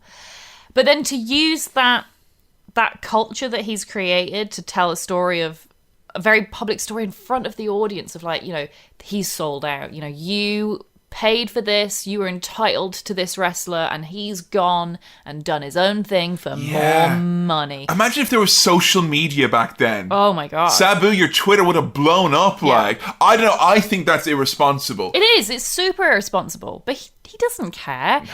And neither did Sabu, because he came back a few years later anyway. So it's good for the company. Yeah. It's part of their brand. There's a quote from Paul Heyman in the documentary we watched. The audience is the story. It's what made us different. So he understands to think of the audience as its own separate character entity almost within the context of ECW. You've got all these violent, hardcore wrestlers, the technical wrestlers, and then you've got the fourth wall, the audience. And you feed them just enough, and then you don't feed them for a few days like hungry dogs, and then they're ravenous for whatever you want to give them. You're right, though, because before, I mean, the fans always want to be the stars of the show. Like, why do people throw beach balls? Why do people go and count down the timer? Attention seeking. Everyone wants to be part of the show. They do. And ECW, I think, set a lot of the precedent for that. Because before, the closest thing we got to audience involvement was Hulk Hogan referring to us collectively as a unit against our will, you know? But, like, Heyman gave the fans a lot of power, and some of the best stories in ECW came from that. You had, like, Mikey Whipwreck, we talked about in our Jobbers episode. The little kid who never landed a single lick of offense, but the fans decided, we like this kid, he's fucking hardcore because he can take a beating like no one else, and all of a sudden he's world champion fighting against stunning Steve Austin. Or you had the story where Mick Foley is like pleading with Tommy Dreamer, please stop pandering to these fans. I know, I've been to the mountaintop, I've been to the nice companies like WCW, and these fans will be the death of you. All you're going to do is hurt yourself. Wrestling's a way to make a living, nothing more, nothing less. And that's like, oh man, the story then of him trying to prove himself to the fans, and another character who's like saying, no, don't listen to them. It makes for real drama and emotion. But you had probably heard a lot about the fans of ECW beforehand, and a lot of people, I think, were sending tweets and Facebook posts about kind of going, oh, prepare yourself for the awful, terrible fans. They're the worst fans ever. The wrestlers in the documentary talked about them being the most demanding, bloodthirsty, sometimes horrible fans, and sometimes they said they were the best fans. What is your take on the ECW audience? Oh, I mean, it's so complicated. Because they play an integral part of the story of ECW. You cannot have that company without those fans. It's like the Rocky Horror Picture Show being played on its own, like without an audience. Like without that audience being there, it ceases to be what it actually is. You know, it has to have that interplay. And if you think of the audience as a character, as a heel, it most definitely which is what is they a are. heel, unquestionably. I kind of think of the whole company. I mean, it's complicated as well because heels and faces within the context of ECW are almost flipped anyway. Like we were saying earlier with regards to the treatment of women, the fact that it was considered a babyface move to put a woman through a table. The fans see themselves as the heroes, and they see Paul Heyman as the leader of this beautiful company. When actually, as an outsider, you see that the fans are a heel character. Paul Heyman's the heel owner of the company. He's Mr. McMahon of ECW, but just positioning himself in a way that makes the audience feel like he's on their side because they're both heels. And if you think of it like that, it all makes sense and it works and it tells this beautiful story. I mean, what about the idea of fans in the crowd like having identities and characters like Hat Guy and Tie Guy and Sign Guy and whatnot? I love that for ECW. Yeah. That was a part of that time which I think was quite cute, and I don't mind that at all. The thing I don't like, though, is how all of these things have impacted on current wrestling. Like, we wouldn't have Frank the Clown if we didn't have Hat Guy. Yeah, and what a better place the world would be. Can you imagine? I mean, well, like, the thing is, like, Hat Guy, I remember, I loving, like, the likes of Hat Guy and some of the ECW fans because they would do things like they would go to a WCW show where, say, Terry Funk was booked, and they would would be screaming ECW to try and get the show noticed, and like they like grab Terry Funk and be like, ah, like they go to WWE shows in Philly and they fly the ECW banner, and they were like, it felt like they were really trying, and they were part of the consciousness of people who like the brand of trying to further it and get it noticed and all that. And at the end of the day, all he did was wear a hat. Whereas a lot of the times I feel that people who are going to these WWE shows, I don't know, it's different because it feels like they're not there to help a brand, they're there to help their brand. Exactly. And it works with ECW within the context of the time and the context of the company, because ECW was the small dog. Yeah.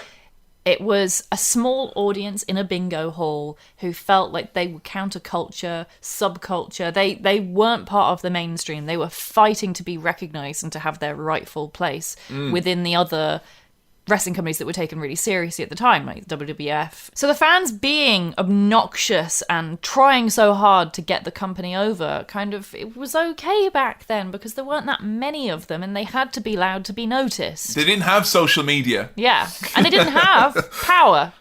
But the trouble is you've got fans nowadays in a WWE audience who still act so entitled and as though they are this heel character that they can just put on and it adds value to the show. It doesn't. There's 40,000 of us sitting here, lads. Yeah. We're not counterculture. Yeah, you're not counterculture and you're not adding to the story. You're not the fourth wall in a way that it's breaking the fourth wall anymore. It's not boundary breaking, it's not innovative, it's boring and mainstream. Well, I want you to keep that theory you have about the fans in your back pocket, because it's now time for us to play, for the first time ever on How to Wrestling, a new segment, a new fun segment called Take a Chance on Me. When you're all alone and the pretty birds have fun, honey, I'm still free. Take a chance on we. So that's also as well chance, because you say chance, and that's way. This is just a long ploy to get me to say words Ireland, in a funny voice. Ireland, very much the ECW of the British Isles, battling against corrupt Queen Eric Bischoff and Prime Minister McMahon. If England was going to be one of the big companies of wrestling, it would definitely be WCW. It's mishandled. Like right now is peak WCW. Too much money, too much power, mishandled. Yeah, absolutely. No one likes it. So, Joe, you talked about the fans of ECW. The fans of ECW are known about one thing, really. In an abstract sense, they are known about their chants. Now, you oftentimes have difficulty recognizing chants in wrestling. Something you said from a very early viewpoint. I think you shared that with Vince McMahon, who on pay-per-view once is like, hey, what are these fans saying about Mabel? EC-Dub. So I'm going to go through some of the chants from ECW and see if you can reckon, using your wrestle brain, what the chants are all about, okay? So think about this. It's a curated list here. All right, here we go. Number 1, show your tits. Think carefully now. Okay. You are on the timer. I will instigate countdown rules if necessary. How long have I got? I don't know, let's say 10 seconds. Oh, well, 10 seconds? I like the sting. What was it again? Show us your tits. Show your tits. Show your tits. Show your tits. Show your tits. Show your tits. Why would fans be chanting that? In what context? Okay, what if Tommy Dreamer, yeah, he's got himself a new kitten and he did a fan poll for what to name it, and they said that he should call his new kitten Your Tits. And then he was cutting a promo and he was like, God, this new kitten is so cute. It's got cute little paws, little beans on its feet. Show your tits. Show your tits. We want to see your tits. Now that was when the crowd would usually see a woman and it's their breasts as well as that they wanted to see. They'd say that. Usually to like kind of a woman that was kind of usually like if you were a face woman, you would be kind of like a bit more promiscuous and would be kind of like, oh, I might, kind of that was, Couple of questions about that. One, all the women I've seen in ECW weren't wearing many clothes. No, very few. You could see their tits. Can't really be prudish like when you already So can how, see. I mean, they could already see them. Continue to show their tits hasn't got the right beat. Or was it that they actually wanted to take all their clothes off and to be fully naked? Probably, if they had their way, it would be that, yeah. Follow-up question. Yeah. Did it ever work? Did a woman ever take off all her clothes and show her tits. I mean, there were women, like, I think about Electra, who, like, literally would just have, like, a can of beer poured over her breasts, like, and just be like, okay, while we're on the topic of women, she's a crack whore. She's a crack whore. So I think that could be for, like, maybe it was a character who was, playing as a sex worker, maybe works the streets, and they're saying, she's a cracking sex worker. She's one of the best.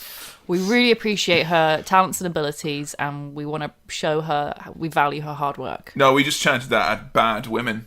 Bad women as in misbehaved or just bad at their job. Women they didn't like.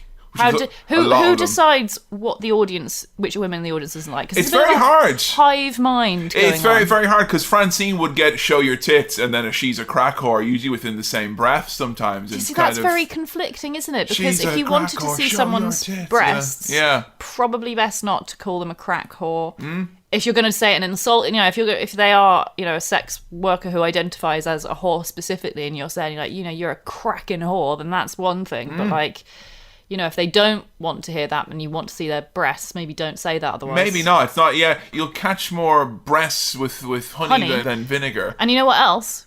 Breasts and honey go together a lot better than breasts and vinegar or breasts and flies. Ah, that's very, very true. Life lessons from Joe Graham. You suck dick. That's probably about that wrestler, Richard.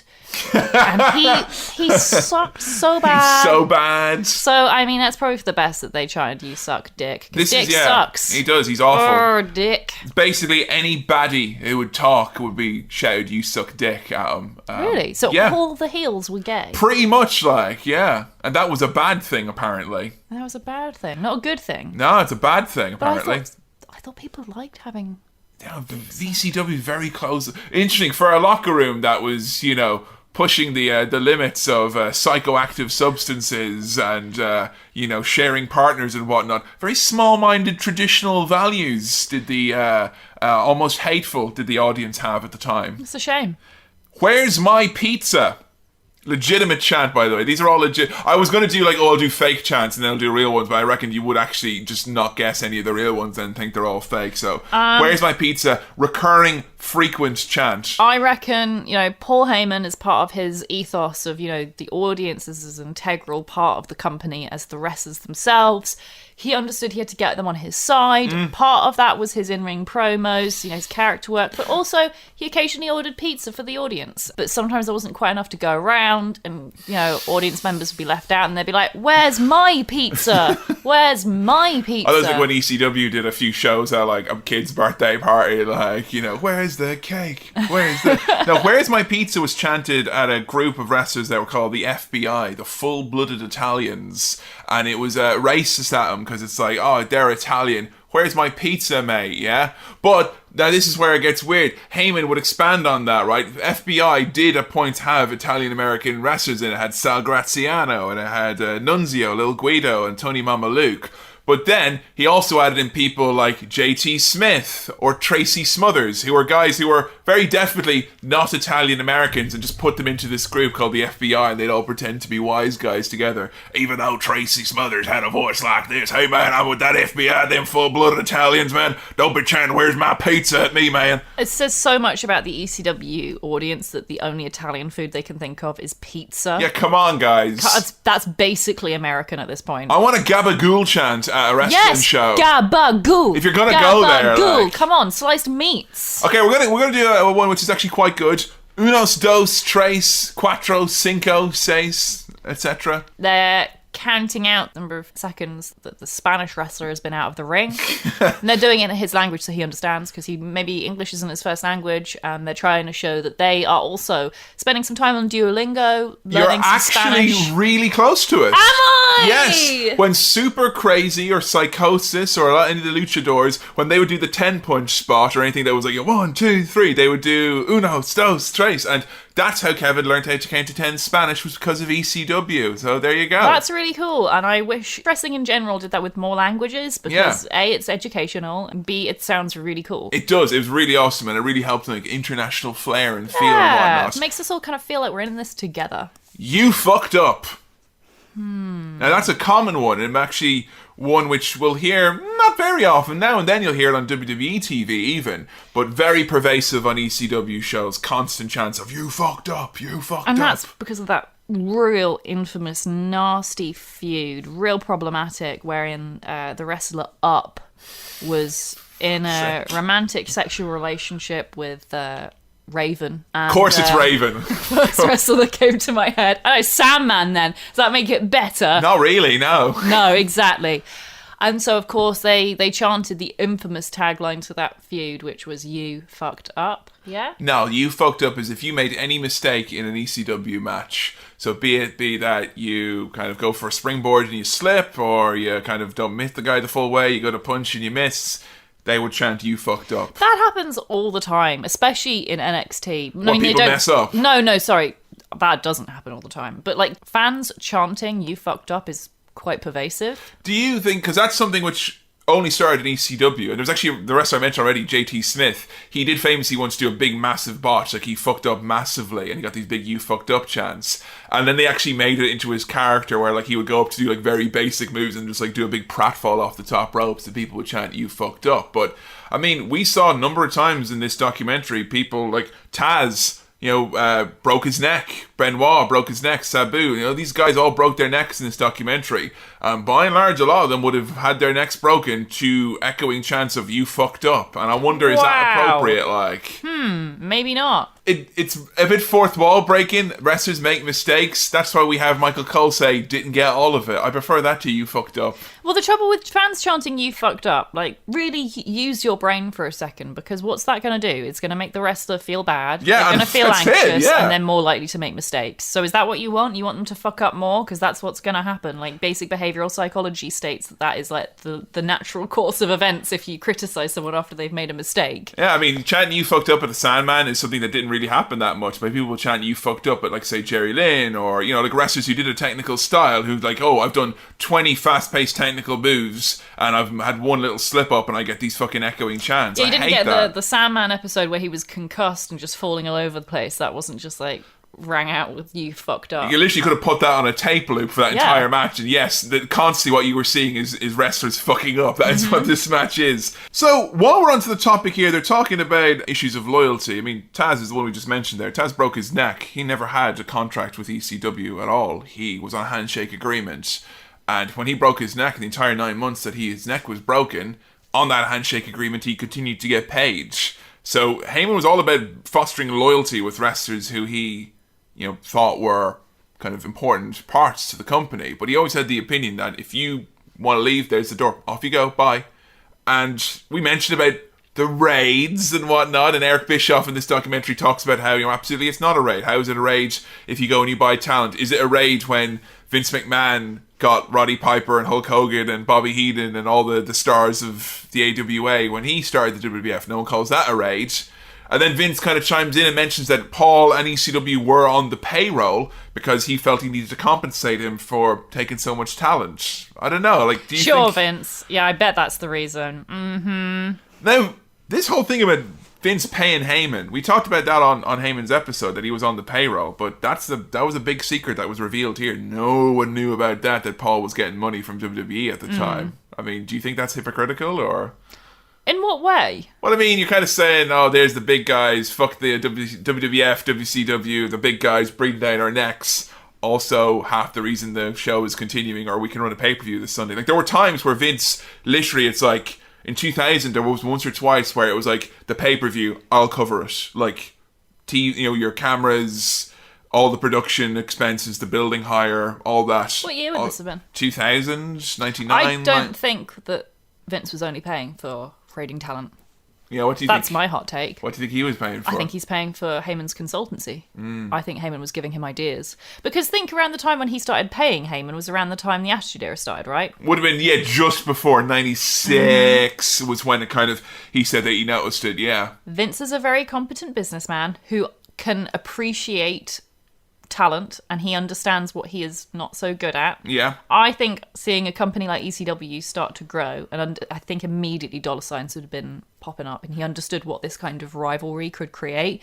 I mean, did you see ECW as it was kind of put forward this documentary? A lot of people said it was just, like, the Dudley Boys even said it was a feeder system in the end. Like, that's all it was. It was where people went from different companies to find their characters, polish up a bit, and get ready for the big time. And the big time was WWE. And that was Sounds familiar. I mean, it does. I mean... Sounds like NXT. Do you see crossovers with ECW and kind of any modern promotions? Absolutely, yeah. It was the pilot for how things are run now. Absolutely. And I think it works really well to do. I don't think it's bad to run companies like that. There's nothing inherently wrong with being a feeder company. No. And I think it works well for both, because with ECW, you can't keep everyone on forever, or else it won't stay innovative and fresh. Like, part of the reason it was successful was because they had to survive, to keep on their toes. They had to bring in new talent all the time. They had to keep innovating and doing things that other companies hadn't done before.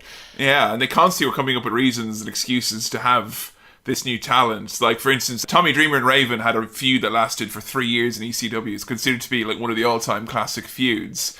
And the actual story of it was that Dreamer was a bully at camp and Raven was a misfit kid at camp. And as a result of that, he had come back as a demon from his past to torment him. And he brought all these characters, like the freaks from the camp, was like the Blue Meanie and Stevie Richards, or the fat girl from camp, who turned out to be Beulah McGillicuddy, who is now a Playboy Playmate. So Heyman always found ways for there to need to be more characters, and he used the storylines to constantly be doing that. And, like, I don't know if when Steve Austin went to the ECW, for instance, if he knew that was his route into the WWE. But I mean, if you watch some of those promos that Steve Austin was doing, they highlighted a few of them here. It's like, goddamn, like, he wouldn't gotten that platform anywhere else. There was no way you would have seen that elsewhere. Like, yeah, exactly. It's the promotion for, like, wrestlers. It's the place where you could go as a wrestler, see, here was a company where guys who had ideas were given an opportunity to try them out. You know, very little risk involved. Yeah. Heyman was notoriously good for drawing out the strengths in a person and hiding their weaknesses. So it's a development kind of hub in a way, where you can go test out some of your ideas, try out your character work on an audience which is, you know, it's going to love you or hate you. It's jumping in the deep end. But I mean, it really was effective in that sense, because I remember when I was, you know, I watched WWF long before I watched WCW, but most of the characters who I loved in WWF had stints in this company. Like, from the big stars like Mankind and Steve Austin, down to, like, kind of opening acts like the Blue Meanie and Stevie Richards that I, like, fell in love with because they were so weird. And that's why I was very happy that Joe got to see a little bit of the Blue World Order, the BWO. I mean, do you think... Just putting it out there, you said that Scott Hall was a sexy hunk and one of the sexiest men wrestling. I know you like the bad guy, but the blue guy, did he pull off the look, the vibe of Scott Hall in the NWO? He's about as far away from Scott Hall in all senses of the word as possible within the realms of physics. I love so much because when they would come out and do the BWO gimmick where they would just, like, do the most ham-fisted, like, Hollywood Nova would be like, you know something, dude? What about here, dude, in front of 168 million people, dude? Trying. Like, not, like, yeah, the fact that there's no effort, and then you have the announcer going, ha ha ha, you can't sue us, it's a parody. Another angle that we got, and this was one that I wanted to ask you a question. If you reckon that Vince Russo was a bit of a fan of ECW back in the day, when we had the first ever pregnancy angle and the first ever lesbian angle take place. Oh, fuck off calling that a lesbian angle. This is so great, right? We have Tommy Dreamer going, and then of course in ECW, we had the first ever lesbian angle. And Joe literally was like, awesome, yes, woo, here we go. Hooping and hollering, and, like, naive little girl. I've never seen that frown turn upside down and then back into a frown. You should see my notes for this. There we go. First ever lesbian angle. Oh. So the lesbian angle turned out that Beulah McGillicuddy claimed that she was pregnant, which led Raven to be upset, and then found out that no, Beulah was not pregnant, she was just using that to hide the fact that she was cheating. And then Tommy's like, who is he? And it's like, oh, it is not a he, Tommy Dreamer. It is not a he. And then Kimono, another lady who made her name in ECW from removing her clothes, just goes, it's me! and they make out. Yep. Now, But they don't hang on. okay, here They we don't go. just make out, though, do they? They fall to the floor. They fall to the floor and start, like, dry humping each other. That Which, is- have you ever... Have you ever kissed someone before? Yeah, I have, and I always wondered, like, I think a lot of people maybe at the time reckoned that's how lesbians kissed. Yeah, I mean... On the floor. I have many lesbian friends. If they've ever made out like that, they've done so in the privacy of their own home. I've never seen that happen in public.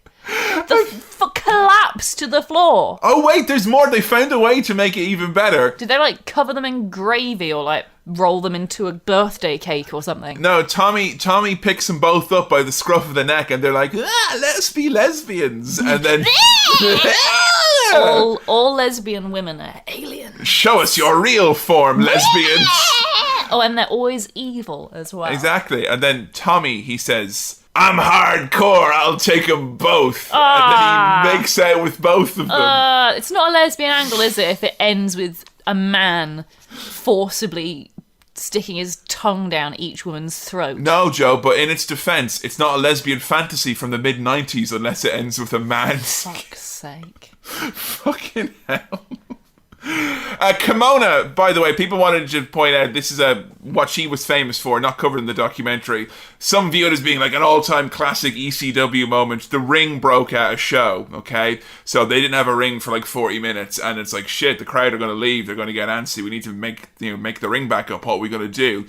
And depending on who you ask, Kimona was either asked, offered, or forced to go out and do a striptease on top of the ramp for everyone. Jesus Christ. So that's it. Kimona's had a great career in ECW there, the only Asian American woman in ECW, but also involved in a lesbian angle and a stripping for making up time while the ring gets built up again. I'm going to quickly, while we're on the subject of stripping, Yeah. because it's something, I feel sometimes people get the wrong idea with me and do think I'm a big prude, and I'm not. Okay. We went to see an Eve show last year. Yeah, and there's it ended stripping in that, yeah. with a burlesque strip show.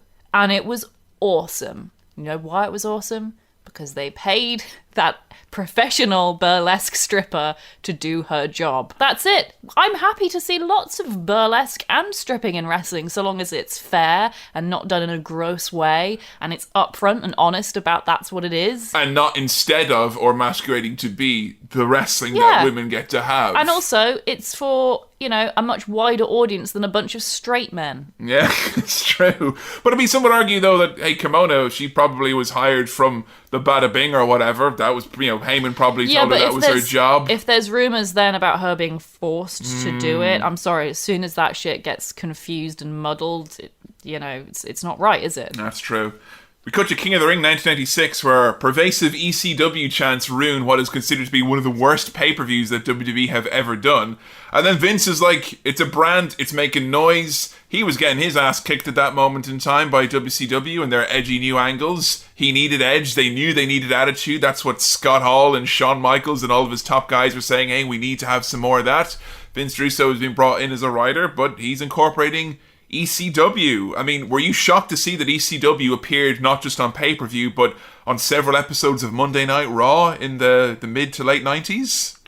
Not really. I mean, I didn't really have any preconceived ideas about whether it wouldn't be. I mean, it helped them massively get mainstream exposure, and it's one of those things that I think Vince has always been very cryptic about why he did it and with whom he spoke to about, because they chat with, like, Jerry Lawler, for instance, about them getting on pay-per-view, and he's like, I have no idea why they did this, why they let them get on TV, or why they put them on our show, or why they promoted them. It makes no sense to me.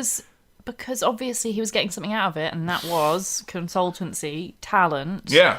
Someone like Paul Heyman, who knows all the upcoming wrestlers, who to keep an it's eye on. win-win, It's like. a testing ground to try out new innovative techniques that you might then nick and put on the Attitude Era. Like, why wouldn't you? And something that people always forget, people always talk about how ECW had its wrestlers nicked and taken onto WWE TV, but there were several angles that WWE did where they sent like wrestlers who weren't quite there yet, people like Draws and Brackus, like names who they wanted to put on TV who they weren't ready, and they sent them there to kind of as a bit of a trial by fire. It's kind of like a intense developmental. So it did go both ways, even though it probably seemed a bit one-sided. But ECW... Oh no, I think it's totally both ways. Yeah, well, they got so much money from it. Like, Yeah. the only reason the company was able to stay around for as long as it did was because of that. Thing I don't understand with the whole Jerry Lawler thing, because it just goes to show he's not a businessman. When he's interviewed here, it's clear he doesn't get it. Fucking despises it. Yeah, he hates... Extremely crappy wrestling. Yeah. Whereas Vince, he speaks so fondly of ECW and of Paul Heyman, and I think what it is that, you know, Vince, he's the big fish. He's looking around the pond, sizing out all the other big fish. Yeah. The big fish he's up against is WCW. It's not ECW. It's not... The ECW's not a threat to them. No. He can learn from them. Keep your friends close and your enemies closer. Yeah. That kind of thing. It could be like that little fish that bites off the crud and, you know, helps it along the way. But Jerry's like... He's like... Even with the benefit of hindsight here in this documentary, he's like, I just don't get it. I don't get it. And it's weird because Jerry Lawler hit a fair few women on TV in Memphis back in the day. You know, there's a lot of the style of ECW you saw in Memphis with the kind of over-the-top characters and some, let's just say, less than modern views about how women and people who are gay or whatnot should be handled or put forward. But I think his real issue with it was that it was people taking physical risks. It's like, oh, he's just hitting himself in the head with a toaster, he's not a real wrestler. Or that guy's like wrestling in sweatpants, he's not a real wrestler. And it's kind of, I think he thought that it was sullying the name of wrestling. It's not this wholesome family thing, it's this gritty, greasy, like human cockfighting, as they called UFC at the time. I think it was very hard for them to get on pay-per-view because of the image that they had as a result of that. But that's a good thing. It's a selling point. That's a selling point, exactly. That makes it underground and cool, and it makes it ECW. If it was accessible and, you know, on every TV network and everything, it wouldn't have that reputation of it being hard to find and rare. And I do think as well, like, if Jerry Lawler, like, I think is very much the canary in the coal mine of ECW. If he at any point was like, yeah, good job, guys, great show, I think Paul would be like, we've done something really wrong here. And again, spite, a lot of this is based off of, because, you know, we talked about it on Heyman's episode, he went through Memphis and he's, you know, a lot of anti-Semitic shit he apparently had to sit through when he was there. I bet. And I think a lot of the reason that Jerry probably hates ECW is because he in fact just hates Paul, and Paul is ECW, and you can't dissociate the two. I think it goes even deeper than that with Jerry Lawler, to be honest, because I think he's convinced himself that the reason he hated ECW is because he didn't like the violence or whatever, and he thinks it's not real wrestling. But he obviously can't genuinely believe that, because there's technical wrestling being done in ECW at this time, which is far cleverer than anything he's ever done in his career. Far more technical. Requires a lot more training and ability. A lot less fried chicken, and a lot more training. Like, Jerry Lawler's talent comes in him doing as few moves as possible and putting on a big show of it. Yeah. He can do a look that gets a crowd popping. Like, that's his skill.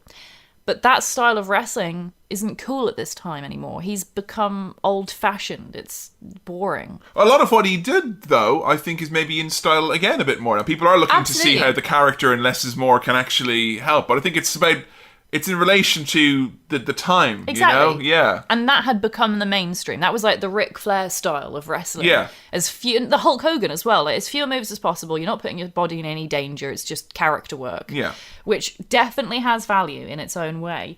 But this is a time when character work isn't enough. You've got the character work already. That's a big part of ECW. Is these fascinating, cool, weird counterculture characters. But then you've got the violence as well, which is an easy scapegoat for people like Jerry Lawler to be like, it's not real. Yeah. But the real thing is he's redundant. He's irrelevant at this point, and I think he knows that. Yeah.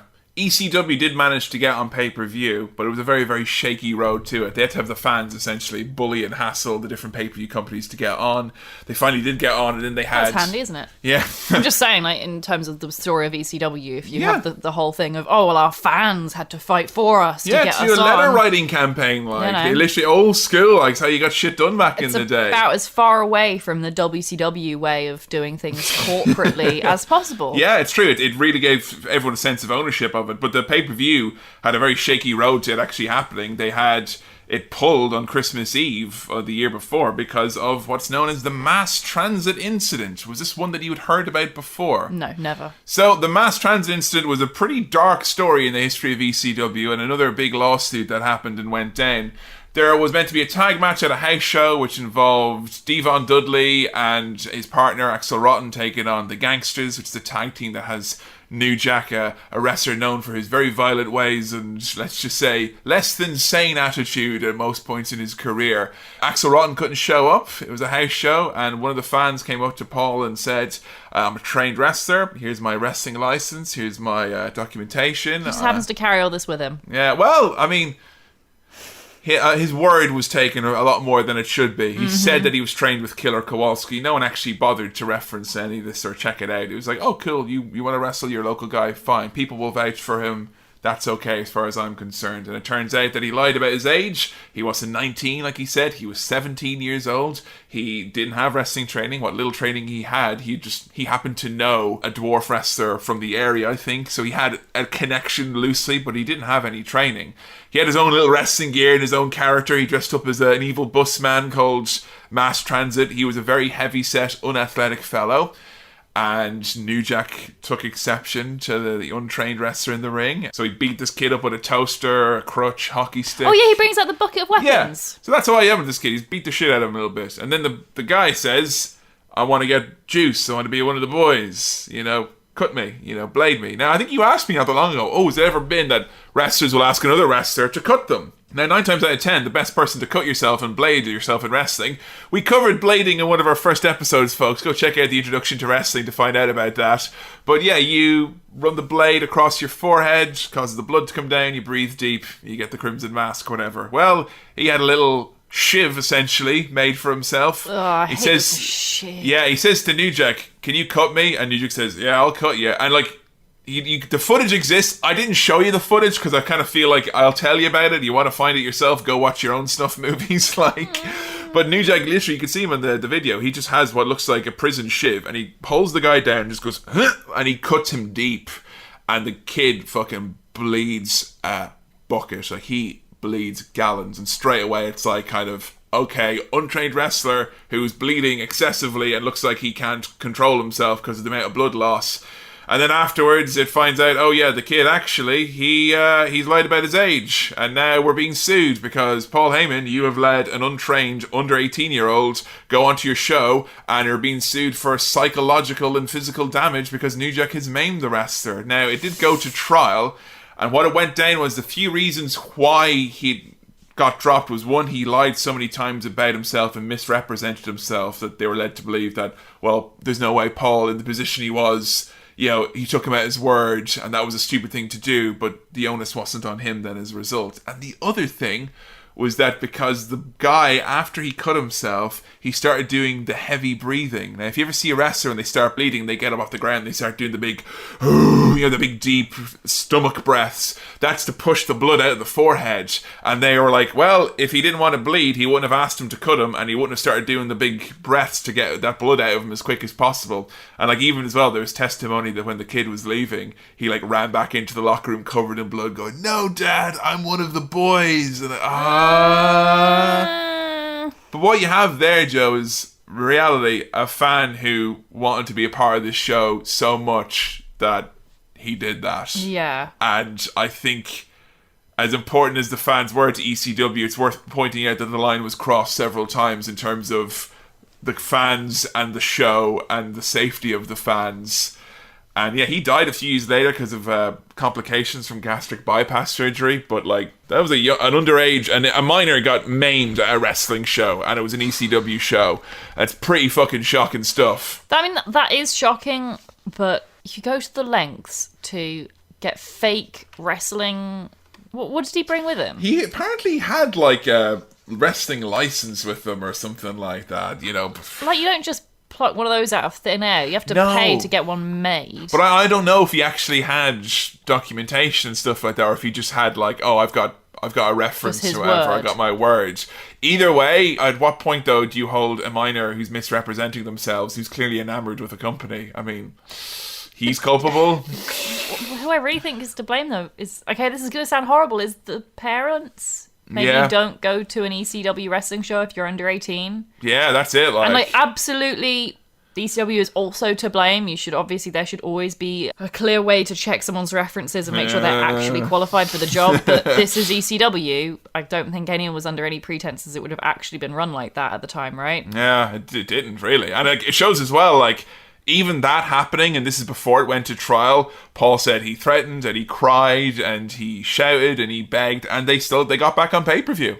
Just, again, that's how much of a fuss the fans were still able to make. Even after them kind of going, oh, we're a bit trepidatious about giving you a show. We hear you guys are violent. Here's a show. Child gets maimed. You don't have your show. They still get it back. He wanted to be maimed. He begged and then was happy about it Yeah, afterwards. I know that, but just as a corporation like DirecTV is going to look at that and kind of, they're obviously just going to take the litigation side and kind of, let's minimize our risks. So they got on. And Barely Legal, for a first pay-per-view, it's really impressive in terms of, it was a really great show of showing you what ECW was about. In terms of actually as a show, it's not particularly great, I don't think. But it shows you a lot of this little engine that could mentality. Beyond the Mat, the movie, when they're following ECW and Terry Funk, it's for that show, Barely Legal. And it's all on the shoulders of Terry Funk, who's coughing up blood halfway through the show and stuff like that, knocking back cords so he can muscle it out. 10 seconds after the show went off the air, the transformer blew. And all the power went, they lost the feed. Can you imagine the riots if Oh it had ended my God. Just before the finish? Letter writing campaign to the power company, but they talk about how they're all just crying. Paul said, he was weeping, Joey was weeping, everyone was just bawling their eyes out because they couldn't believe that they did it. And that's I think they were almost all in too deep. It owned them. It owned their lives, And then you have people, you're getting more mainstream, then people are leaving again, and people are having it held against them. Raven left and Stevie left, and they talk about this mole situation that they had with Todd Gordon. Now, this was really fucking strange. So weird. So there were people that were leaving the company and they thought there was a mole in the locker room, and Heyman reckoned it was Todd Gordon. And he just reckoned it. He didn't have any proof. He stole his phone and hacked into his voicemail and started playing back the voicemail of people saying, oh, great deal, Todd. You got us in here we're going to make some big money. And then he had to retire from the company. He got pushed out of it pretty much, but I don't know. Oh, it's so dodgy. It just shows you, though, that people were obviously, they knew they had to be underhanded to leave the company. Yeah. Because that's the kind of culture that you've created, though. And that's very intentional. And it is, and it's sad that when so many people are leaving ECW on their last night, they get you sold out chance. And it's all back to this thing of Paul Heyman. He phrases ECW as this family. He always refers to it as a family. And so do a lot of the talent who worked with him as well. Tommy Dreamer calls it a family. Taz calls it a family. Yeah. And the way Heyman talks about any of the talent he works with, even the ones that left to work at other companies for more money, he always talks about it in a way as though he just wanted to help them. He just saw what they had the potential to give, and he just wanted to be there for them to help them make the most of what they could be. And he says that after Raven leaves. He says, I just wanted to help him develop Raven's character. I thought he had so much more potential. That's one way of him saying it, but then it's well, your family member, Bill Alfonso, who's a character who was a crooked referee, not a wrestler, and essentially he's told, go out there and save your job, wrestle for 5 minutes against Beulah, and, he lost a third of the blood in his body or something like that. Now, there's a guy who was fighting to keep his job and to prove that he belonged in this family, and it kind of feels I don't know, it's a bit of a fucked up family, and usually when we get culty and the word family starts being brought into it, that's when cults really lose their way. This is a bit random, but I feel this strongly, there's quite a few similarities between the way Paul Heyman ran ECW and the way a lot of modern Silicon Valley startups run. Yeah. They expect you to give everything. Yeah, if you don't, that's cool, man, but you're not part of the family. This whole culture of bringing up new talent with innovative, fresh ideas who haven't yet learned to understand their own value, taking advantage of them, expecting to work long, hard, exhausting hours, doing work that's really outside of their own job spec, paying them very, very little, but saying, but you're part of this family. We want to help you. People are so casual about it. Bubba Ray is well, Paul would he just brainwashed guys into believing certain things about themselves, and they do whatever then. I mean, let's talk, might as well talk about it right now, because brainwashing is the only way you could surely figure out that two people want to do a Taipei death match, Joe, which was the nominated squeamish match to show Joe. I was going to show her Beulah and Bill Alfonso, but we saw clips instead. But I did show you the Taipei death match. What is a Taipei death match, Joe? It's very like a pork schnitzel or with that nice cornflake chicken that you can do. I didn't know what this was. And actually, I thought I'd seen a Taipei deathmatch before because it sounded familiar. And you were like, have you? Don't think like so. Two, I think. I think you'd remember if you had. And both of the men who are in this, I think, are the only ones who've had another one, and they're both dead now. So that will kind of put it in perspective. So what is a Taipei deathmatch? If you and I want to take our death batch up a few notches and have a Taipei deathmatch, what do we got to do? You dip your hands in glue and then in shards of broken glass, and then you fight each other. What did you think of this match? I did not like it. Shall I read my notes? Please do. Illuminate the people. Okay. No thanks. No. Nope. No. Nope. No thank you. Please stop. God, everyone looks bored. That was it. The crowd really died in it, didn't they? They really did, but I've not finished. It's so slow. I hate this. No thank you. No thank you. Why have they got thumbtacks now? Is that really necessary? A lot of blood. The end. Wow. What I figured it was like the Matt Hardy matches that we're currently watching for our reviews on Patreon, where it was punch, but instead of delete, it's just blood. So just punches and blood, and not a lot else. Yeah, I really don't have much to say about this. I did not enjoy this match. I gave it no stars. Well, how many stars dipped in broken glass did you give it? None. Oh my god, this might be your first ever no-star match. The Rotten Brothers gave up their blood for nothing. Seriously. Sorry, guys. It's one thing, I guess, to brainwash people into making them smash each other with broken glass and whatnot, but there's another part of this. It's the moonlighting wrestlers, and we learned from this documentary that in addition to, say being the champion at the time, Taz also had to run the dojo, and Taz also had to make all of the t-shirts and design all the graphics, and Tommy Dreamer and Nunzio, they brought all the t-shirts in a big U-Haul wagon every single time, and that Bubba Ray Dudley was doing the booking of the shows and worked with the arenas. I mean, Stevie Richards had to man the ECW hotline, and people are like, aren't you Stevie Richards? No, I'm Lloyd Van Buren. What are the Van Buren boys? Hustling in wrestling. I'm a big fan of Cole Cabana. The art of the hustle in wrestling, and being a wrestling podcaster, you got to hustle as well. So, what did you make into this? Of the wrestlers kind of grabbing themselves up by the bootstraps and everyone coming together to make it a reality and doing all these extra jobs? Again, I have very complicated feelings on this, because as a shallow business owner, it's very clever. You're taking advantage of these wrestlers who genuinely believe that they're fighting for something important and necessary that doesn't exist. And they say it'll hopefully get us onto, if we stick it out, we'll get onto bigger and better things. Yeah, make more money. And that's exactly how Paul Heyman, I'm sure, sold it to all of them, is, it's benefit for you because you're going to be selling more merchandise. You have more control. We're going to get this show big and better and more famous, and you're going to be rolling in riches if we just, stay a few more hours tonight, guys. And you know what else? I bet Paul Heyman was doing it with them. I 2 bet he was hours of there. sleep a night, apparently, is what he was on. I think that's the only way you can get people to work that hard for you, is you are right there with them. In the trenches. The trenches. Yeah. They said that Paul Heyman would set up his office, on his desk would be in the middle of any locker room they were in. And that's kind of like when there's a guy who's not only giving you all the creative freedom with your character, and like they say, wouldn't be odd to get into an hour-long conversation with Paul Heyman about an aspect of your character, which, by the way, I'd love to get into hour-long conversations with wrestlers about one aspect of their character. That would be a great podcast. Yes, it would. Hour-long conversations about one aspect of your character with Kevin and Jo. It'd be fabulous.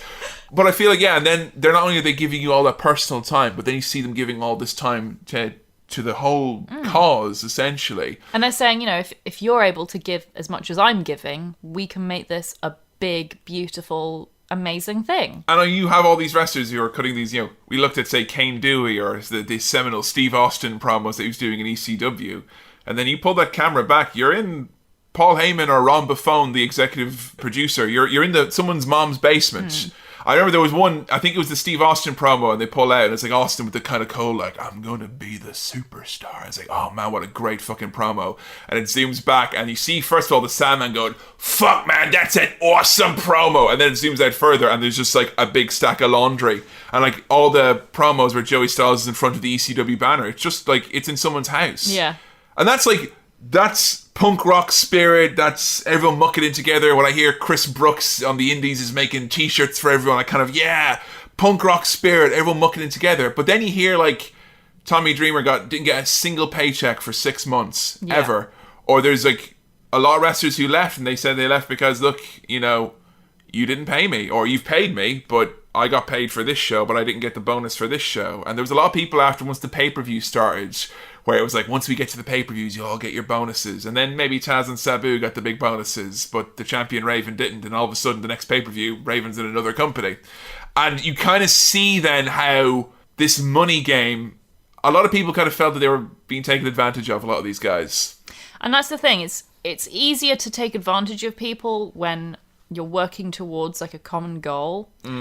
And when everyone feels like they're in it together and success is just around the corner. But then once you get to that moment, that first moment of we've made it, that's when things start to get tricky, I think. And you've got to actually start following through, and they didn't, and they weren't paying people. And I doubt anyone who did any like admin related work got paid for any of it. Well, there's this thing, right, is that there are some people who did jobs who I think got more out of it than the pay. Yeah. Like Tommy Dreamer currently runs House of Hardcore, his own promotion, and it's a very successful indie promotion that has shows regularly. But he would have learned all of that, like initially, by being the booker with Paul Heyman. And even though he wasn't getting paid, he was getting an education that you might have gotten elsewhere. Like likewise, Bubba Ray Dudley, he said he got an education in business by having to do all this. And that's kind of the type of experience that you can pay for. But like, what good does it do Nunzio to be like, yeah, and you get an education in driving 4 hours with all the t-shirts? Or what education did all the wrestlers' wives get manning all the merch tables? Seriously, that's something, honestly, that like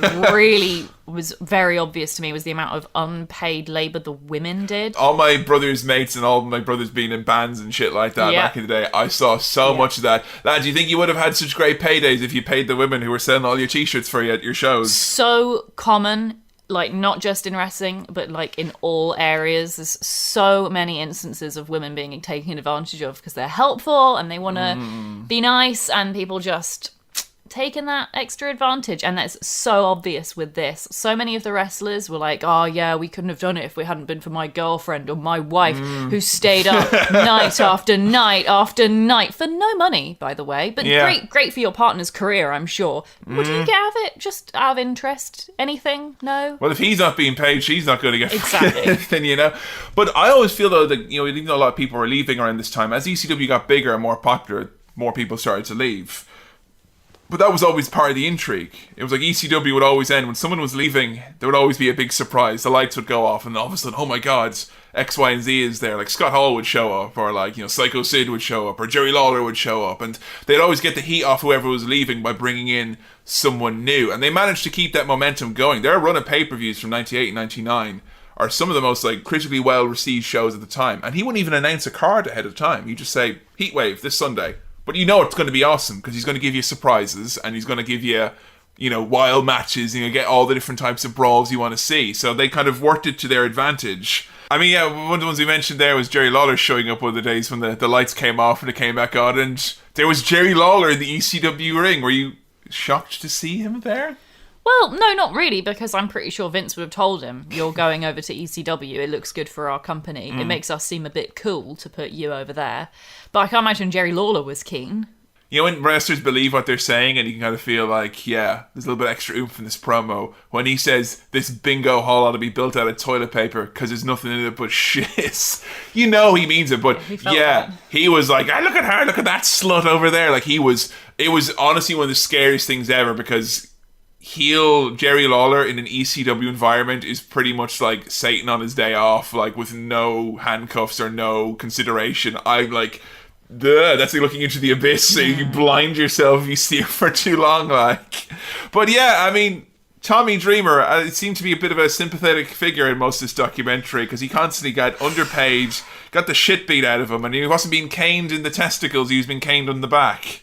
Oh, what Jerry does to Tommy Dreamer is so gross because I know it's intentional. I don't know, we've not done an episode on Jerry Lawler, but I feel out of all the wrestlers we've not done episodes on, I know quite a bit. You think he's a mean guy? Oh, he's a vile, nasty work of... Yeah.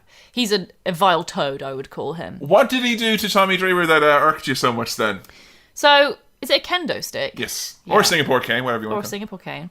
He hits him in the testicles, causing, like, full force, causing Tommy Dreamer to literally, like, curl up into a ball and start, like, rocking. And then when he moves on to his front to protect himself, Jerry Lawler smacks him on the back of the head with the kendo stick. Yeah, then he said like, he regained consciousness and Jim Cornette hit him with a tennis racket in the back of the head. And his testicle nearly ruptured and he had to pull a few cc's of blood out of his testicle because they had swollen up so much. And that is your nightmare testicle scenario for this week, folks. Thanks very much for tuning to How to Wrestling. My testicles are sore. Are yours? But yeah, he got sent to hospital for that. And Jerry Lawler, as far as I've seen, is one of the safest wrestlers when he wants to be. Oh, he had a big old laugh about it. He was like, Yeah. I am 100% sure he did that intentionally. Well, there's no way. Exactly what he was doing. You can't hit someone with a kendo stick prone, lying down, in the testicles. Like, unless they're wearing a cup, there's no way to protect that. It's gonna hurt. I mean, I reckon there's ways, though, of minimising injury. Like, it's not normal to have to hit someone so hard that, pints of blood have to be removed from their testicles. Like, I'm sure there's a way, you hit them at the leg or the stomach and you avoid the actual genital area. Like, I'm sure there are ways of doing it. And if anyone would know that, it would be someone like Jerry Lawler, who grew up in wrestling. Yeah, it wouldn't surprise me at all. It seemed like uncharacteristically violent for something that he would do. I think he was sending a message and proving a point. Yeah, absolutely. But I mean, you kind of get to the point here now in ECW, where we're into like the late 90s, and WWE is almost mirroring with a kind of a shined up mirror almost of what ECW was doing. They were doing the kind of the sexy stuff with the women. They were doing the wild, more physical brawls. The characters were more about real life personas with the volume turned up a little bit. There was swearing on TV. There was alcohol. There was crotch grabbing. There was a lot of that kind of rebellious spirit that was coming now from one of the big companies. And it kind of felt like, I don't say it made ECW redundant, but it certainly made things harder from them, because Vince is like, well, we always had an attitude, we just didn't necessarily stay it. But it's like, yeah, you started putting them on the roster and the payroll, and now you're pretty much doing their stuff. And this documentary, to its credit, is literally showing side by side. It's like 911 attacks Santa, next year Steve Austin attacks Santa, tables start getting used in ECW, tables start getting used in WWE, and you have like Cactus Jack and Mick Foley. He's doing stuff that he pretty much did in ECW, just doing it in WWE now at a bigger stage. Do you think it's right for people to be like, that WWE just nicked it? Or did they own it and make it their own thing from what you've seen? Both. I think they changed it enough. They made it mainstream enough, I think. Yeah, that's it. They made it accessible to a much larger audience than ECW did. ECW was counterculture. It did these things at a time when no one else was. But the thing is that you can't stay counterculture forever by doing the exact same things. As we say, you've got to bring in new stuff. If you're going to bring in new stuff, you have to get rid of the old. Why not pass it on to a company that's just going through a massive cultural shift, changing its target audience to one that happens to be exactly the same as their current target audience, but bigger. It's really hard, though, because ECW, when they were being rebellious and counterculture, they were being rebellious and counterculture and kind of capturing the spirit of the time. And when the bigger company does that, you can't go and say, right, time to shift course and do something different, because then you won't be holding up a mirror to the time. You're not in the spirit of the time. Then you're kind of getting into uncharted territory. And while I think Heyman was very, very good at kind of figuring out what people were thinking about at the time quicker than Vince, I don't think he was necessarily able to predict the future and anticipate maybe what they want now is more technical stuff and less hardcore. He kind of doubled down a lot on the hardcore stuff as the company started to have a lot more serious problems. He said that it was like the .com industry. and that the pay scale got insane. Yeah, I heard the Dudleys wanted a whole $1 raise, and he said, "Can't afford that. Sorry, But fuck off." that's the principle, though, isn't it, for him? Like, you're negotiating with them now. That means you're gone. You know, that's again very similar to startup culture, isn't it? If you ask for even $1 pay rise, it's like, well, maybe you're not the right fit for this brand. It's sad because, like, you know, there was still in 2000 and 2001 when the company was, you know, had like, you know, it got onto TV. It did get onto TV, and that was something that they should be credited for. They got that mainstream exposure, but in many ways, it ended up being their death sentence, because you've got guys kind of coming in expecting, well, I'm a top guy, you're on TV, so I'm a 300 grand a year kind of guy, and Heyman couldn't do that. And this is when you start hearing the stories about people like Spike Dudley, who said he was eating tuna and rice 7 days a week. Yeah. $75 a night. No wonder he was so small. Poor guy. $75? Yeah. It's nothing. That's not even 50 quid over here. No. And you saw what they did to Spike Dudley, right? You saw some of the... Can you tell the folks about some of the things that Spike Dudley had happened to him? Yeah, Spike Dudley's job is to be thrown through stuff. And, yeah, get hurt nastily. The nicest thing that happened to Spike Dudley was him being thrown out of the ring and being caught by the crowd and being, carried through. Yeah, not being fun when he got pile drove through 2 tables while he had his leg in a cast after it being broken. $75 a night. And that's where it came down to, is that he had to rely on a lot of the younger wrestlers who maybe didn't have families, or like there's a guy who was like saying, yeah, I didn't have a mortgage, so I didn't mind if I get paid or not. Some of the other guys, they had families to feed, so you can see where they might want to leave. Paul couldn't delegate. He kept secrets from everyone. He aged horribly you can during this period. see him age in front of your very eyes by watching this documentary. He looks way older in like 2000 than he does now. Like in the documentary, he looks like a young, vibrant, albeit bald man. He looks like 15 years younger and than they cut his back 5-year younger self. Even like 2 or 3 years before, and he looks like, they say he slept 2 hours a night at that point in time, and I believe it. And even though everyone else was chipping in, Paul wanted to book every pay-per-view and every TV show. He wanted to manage all the characters of the roster, all the storylines. He had to have the final say, and he would edit every... Imagine that if Vince McMahon was editing Raw and SmackDown. Could you imagine that? Like, but Heyman wanted to have the final say on everything. And it was too much. Like, he couldn't do all of that. And at the same time, he's out there trying to negotiate deals to get the money to keep the company afloat. And he's in Hollywood trying to get movie deals, and he's trying to get, you know, all this stuff going on. It's insane. Like, he did get them onto national TV, but I think the effort it took him to do that the company was already dead by the time it got on TV. Yeah. Like, they get the national TV deal, and Vince says he called him up, and he said, first of all, congratulations. And second of all, change your show and do it now, because you have to change. You will not be able to get anywhere with this network by doing what you're doing currently. And the first thing Paul did was renege on the TV station's deal and not give him the show that they promised, because he didn't like the shoot they did, so he just put on a long Rob Van Dam match instead. Wow. But like, they got video games. Yes. 2 acclaimed video games came out. Were they any good? They were reskinned versions of WWF Attitude. Oh, which, wow. if you remember, was the very unfun one that we played for our How To Video Games episodes. But they had action figures as well. They had an ECW magazine. They, on the surface, were a very legitimate company at this point. They had TV, pay-per-views, video games, action figures, magazine.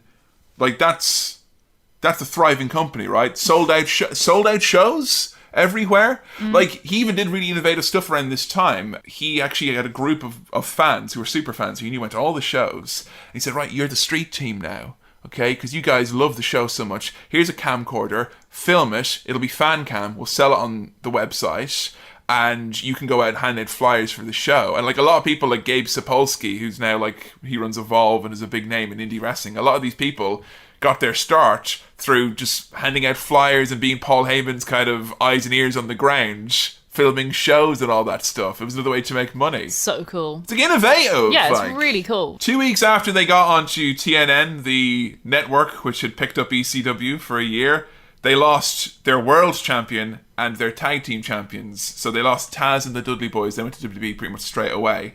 And this thing that they said, which is really like quite true about the problem, was that the individuals were growing faster than the company.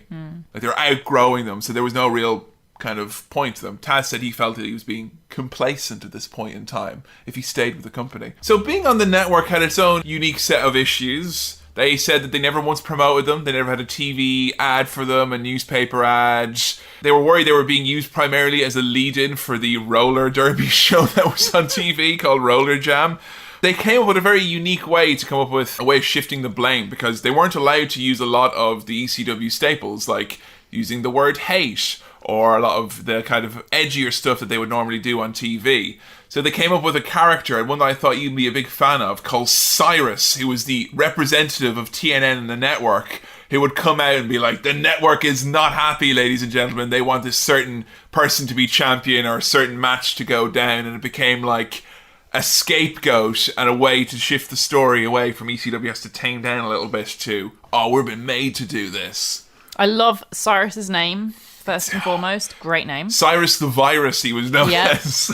I love his look. He looks slimy and corporate, but in a very kind of late 90s, early 2000s way, like a proper slimy businessman you wouldn't want to spend time with. I kind of feel like Frankie Muniz at the time should have been in a movie to take him down a peg or two, absolutely. But like, even though at this time you had a lot of people that were leaving, there were some fabulous like wrestlers and fabulous wrestling going on in ECW. You had the likes of Jerry Lynn and Tajiri, Rhino, Super Crazy, and probably one of the biggest names that was around ECW at the time was Rob Van Dam, who's someone you got to see a fair bit of.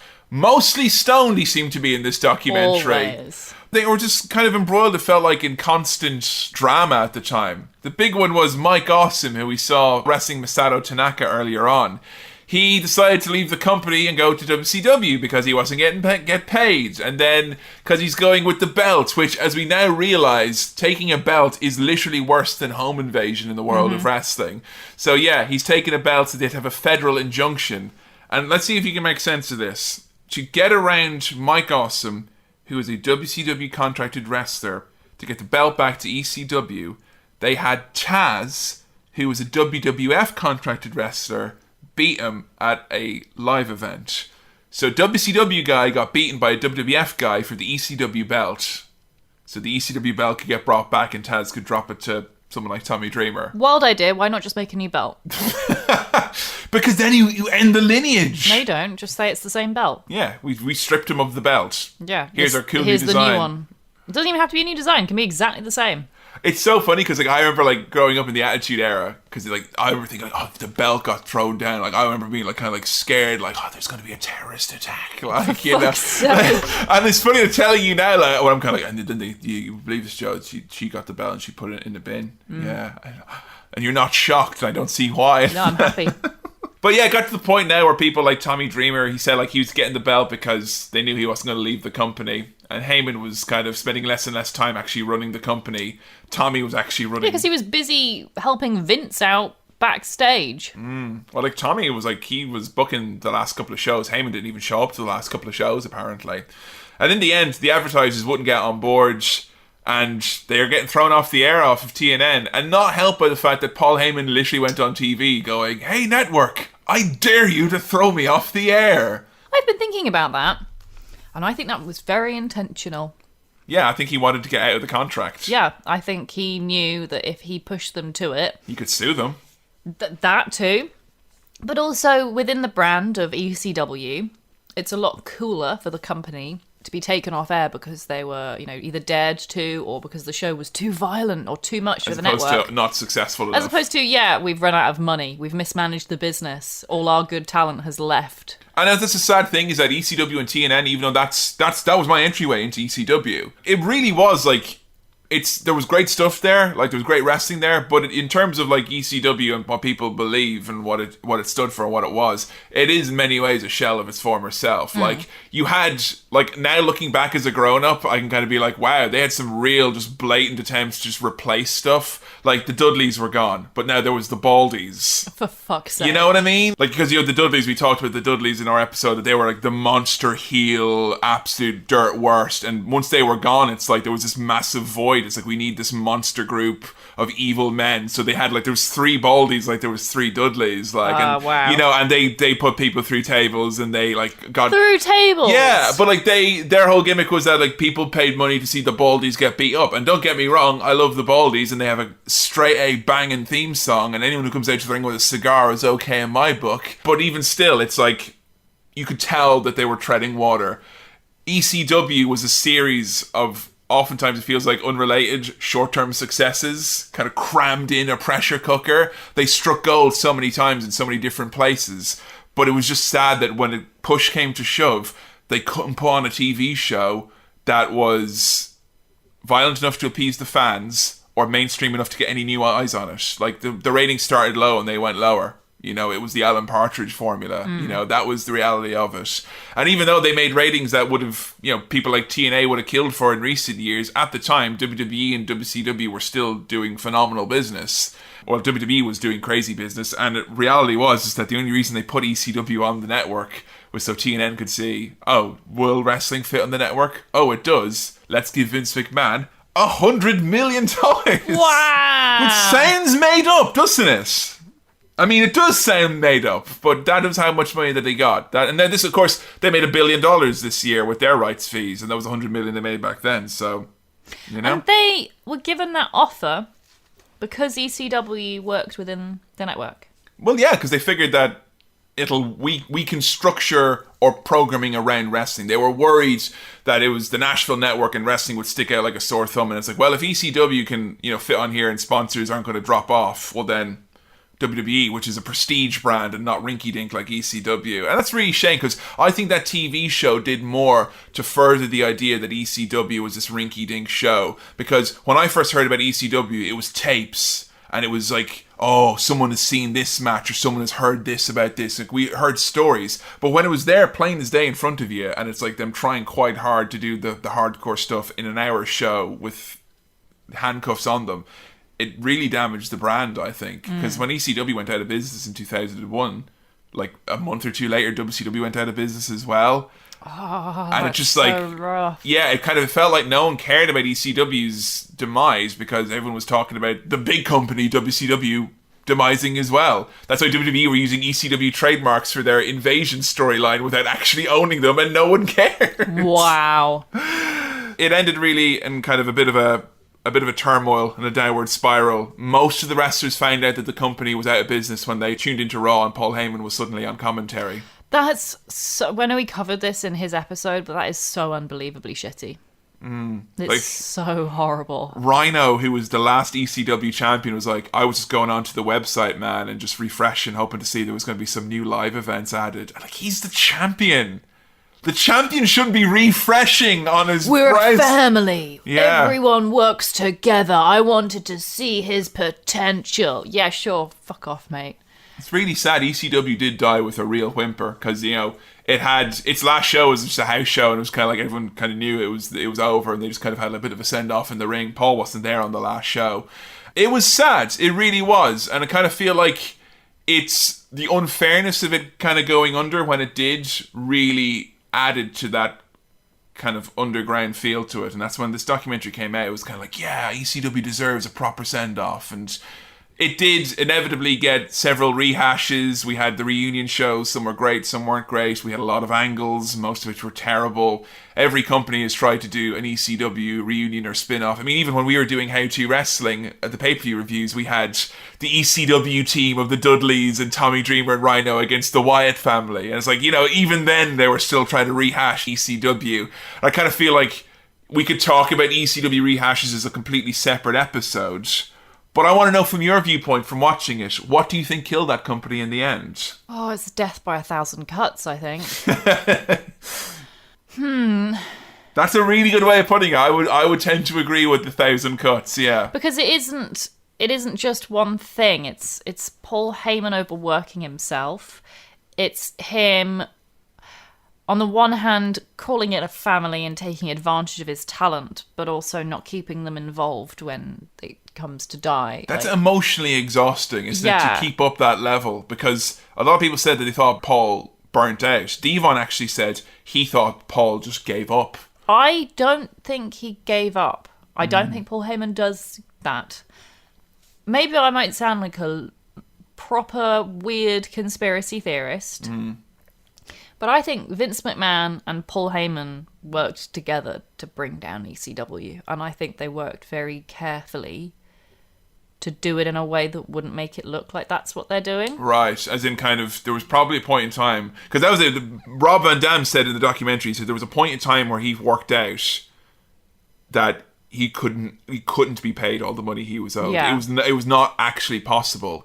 And I'm sure there was a point when Heyman or someone looked at the books and went, like, you are gone beyond the point where you could ever make this a viable business. Yeah. And all it is at that point is damage control. Yeah, so let's find a way where we can own the narrative. Yeah, which they definitely did. Get the trademarks sold to where they're meant to be sold and money be made. And, Heyman went through personal bankruptcy. There was the company bankruptcy. There was a lot of that, but it's kind of like, if you see, it's one of those things that, like, because we're anxious people, we think about that. We're like, oh, there's no way. And then I was reading for season 3, the ATR podcast, the court proceedings of Heyman. Like, he didn't show up to his first personal bankruptcy hearings thing. Then when he did, it was like, my total assets I have like a couple of $100,000 loan from my parents, and I have $200 of clothes. That was my personal assets, because he lived in his mom's house the whole time he did it. Yeah. So he didn't give a shit. And so it's kind of like, if you don't care and you don't view bankruptcy or your personal standing as the end of the world, you were confident in yourself that you could bounce back from anything, then all they had to do was damage control. I think I would tend to agree with you there that let's let it die in as respectable a way as possible. To keep it, we don't want to ruin it forever, because Vince obviously is going to buy it and he wants to do things with it. Yeah. I think Vince knew he was going to buy ECW way before lots of people think he did. Yeah, I think in 1996 whenever he first started paying Heyman, it's like, this is investment. I eventually will own this. Yeah, I think so. I think he could probably tell. I think he could tell that Paul Heyman was a great leader, and he was fantastic at fostering this motivated core group of people who, fought together no matter how little they were paid for something they believe in. And I think Vince knew that he didn't quite have the business skills required to keep it running long term, but that he had this idea for something really good. And I think Vince, he's about as far away from the cultural vein in society as it's possible to be. Yes. So I think he really valued that and knew that's a company I've got to keep a real close eye on. It's got value. Yeah. It's got value. I can absorb that when I need to, which he did. And I think the whole thing about getting it on television and getting them all the pay-per-views and everything, and of course Vince was willing to help and hand over money because he's got lots of money to spare. Yeah. And he probably realised this is going to work out really well for me. It did. When I'm not to blame for it going wrong, but I can benefit from its failure. Well, if this DVD alone made the investment worthwhile, let alone all the angles and talent and spin-off shows and brands he got out of it. I listed down here all the people they interviewed, the reason that they thought ECW was died. Bubba Ray Dudley said that it was too violent, ultimately. Vince said that the style was too dangerous and that the injuries caught up on them. And they mentioned that a few times, like Rob Van Dam was on top of the world and he broke his leg. And when you have injuries happening with your top stars, it's not viable. Jericho said it was simply bad business. Rhino said that Paul burnt out and he wasn't the same in the end. Devon thought that he gave up. General consensus from a lot of people seemed to be that mismanagement was the word. And then Paul Heyman said, the reason that ECW went out of business is because we didn't get another network on time. Because we didn't get another network, we could not fulfill our obligations to our license holders. And if we got another network in time, everyone in this room would be working for me or working for Vince McMahon, and anyone who tells you different doesn't know what they're talking about or is full of shit. Oh, sounds like Trump. I never think that Paul Heyman tries to kid himself, because he does talk about, I don't talk about the past, I move forward, what's in the past. But really there it feels like he's proper. He doesn't want anyone to buy the line that he caused the company to go out of business. No. It was them again. What's it like? ECW's whole, the big guy out there spitting down a little ECW. That's why it went out of business. And I'd be willing to bet that all these guys he worked with, I think he told them all a different reason why it failed. I think the reason that the Dudleys think he gave up is because that's what he told them. Yeah, and he also told the Dudley Boys, if you don't forget, Joe, that he had given them the trademarks to the name the Dudley Boys and Bubba Ray and Devon, and he didn't. He sold that too. Yep. And there's you type in ECW money owed or wrestler, a lot of wrestlers, most of which don't toe the company line or aren't under Legends contract to WWE, have got a lot of shitty things to say about Paul Heyman and the money that he owes them. And it's a lot easier to control a narrative of how your company failed if you make absolutely sure that everyone who worked in it can't disagree on exactly the one way it did fail. And it's all of them are based on truth. Yeah. No one's wrong, per se. You're right, it's 1,000 cuts. It's all definitely those 1,000 things. cuts. But the main thing is, he wouldn't want anyone to be able to all get together and go, oh, but this is the thing that really brought it down. Because as soon as you have a narrative that's not controlled by him... That's loss of control. ECW isn't cool anymore. It's lost its value. What's the point of him selling it to Vince? And I think ECW, though, as a brand, has probably got little to no value left at all, really, after all the reunion shows and all of the kind of rehashes. And, you know, now it's all there in plain sight in the network, and you've not got the cool music, and you've not got, you know, all the licensed stuff being used. It's lost a lot of its glow. Like, when me and Adam, we reviewed an ECW pay-per-view for the Attitude Era podcast, and I was shocked when I watched it. It's like, wow, you've really, like...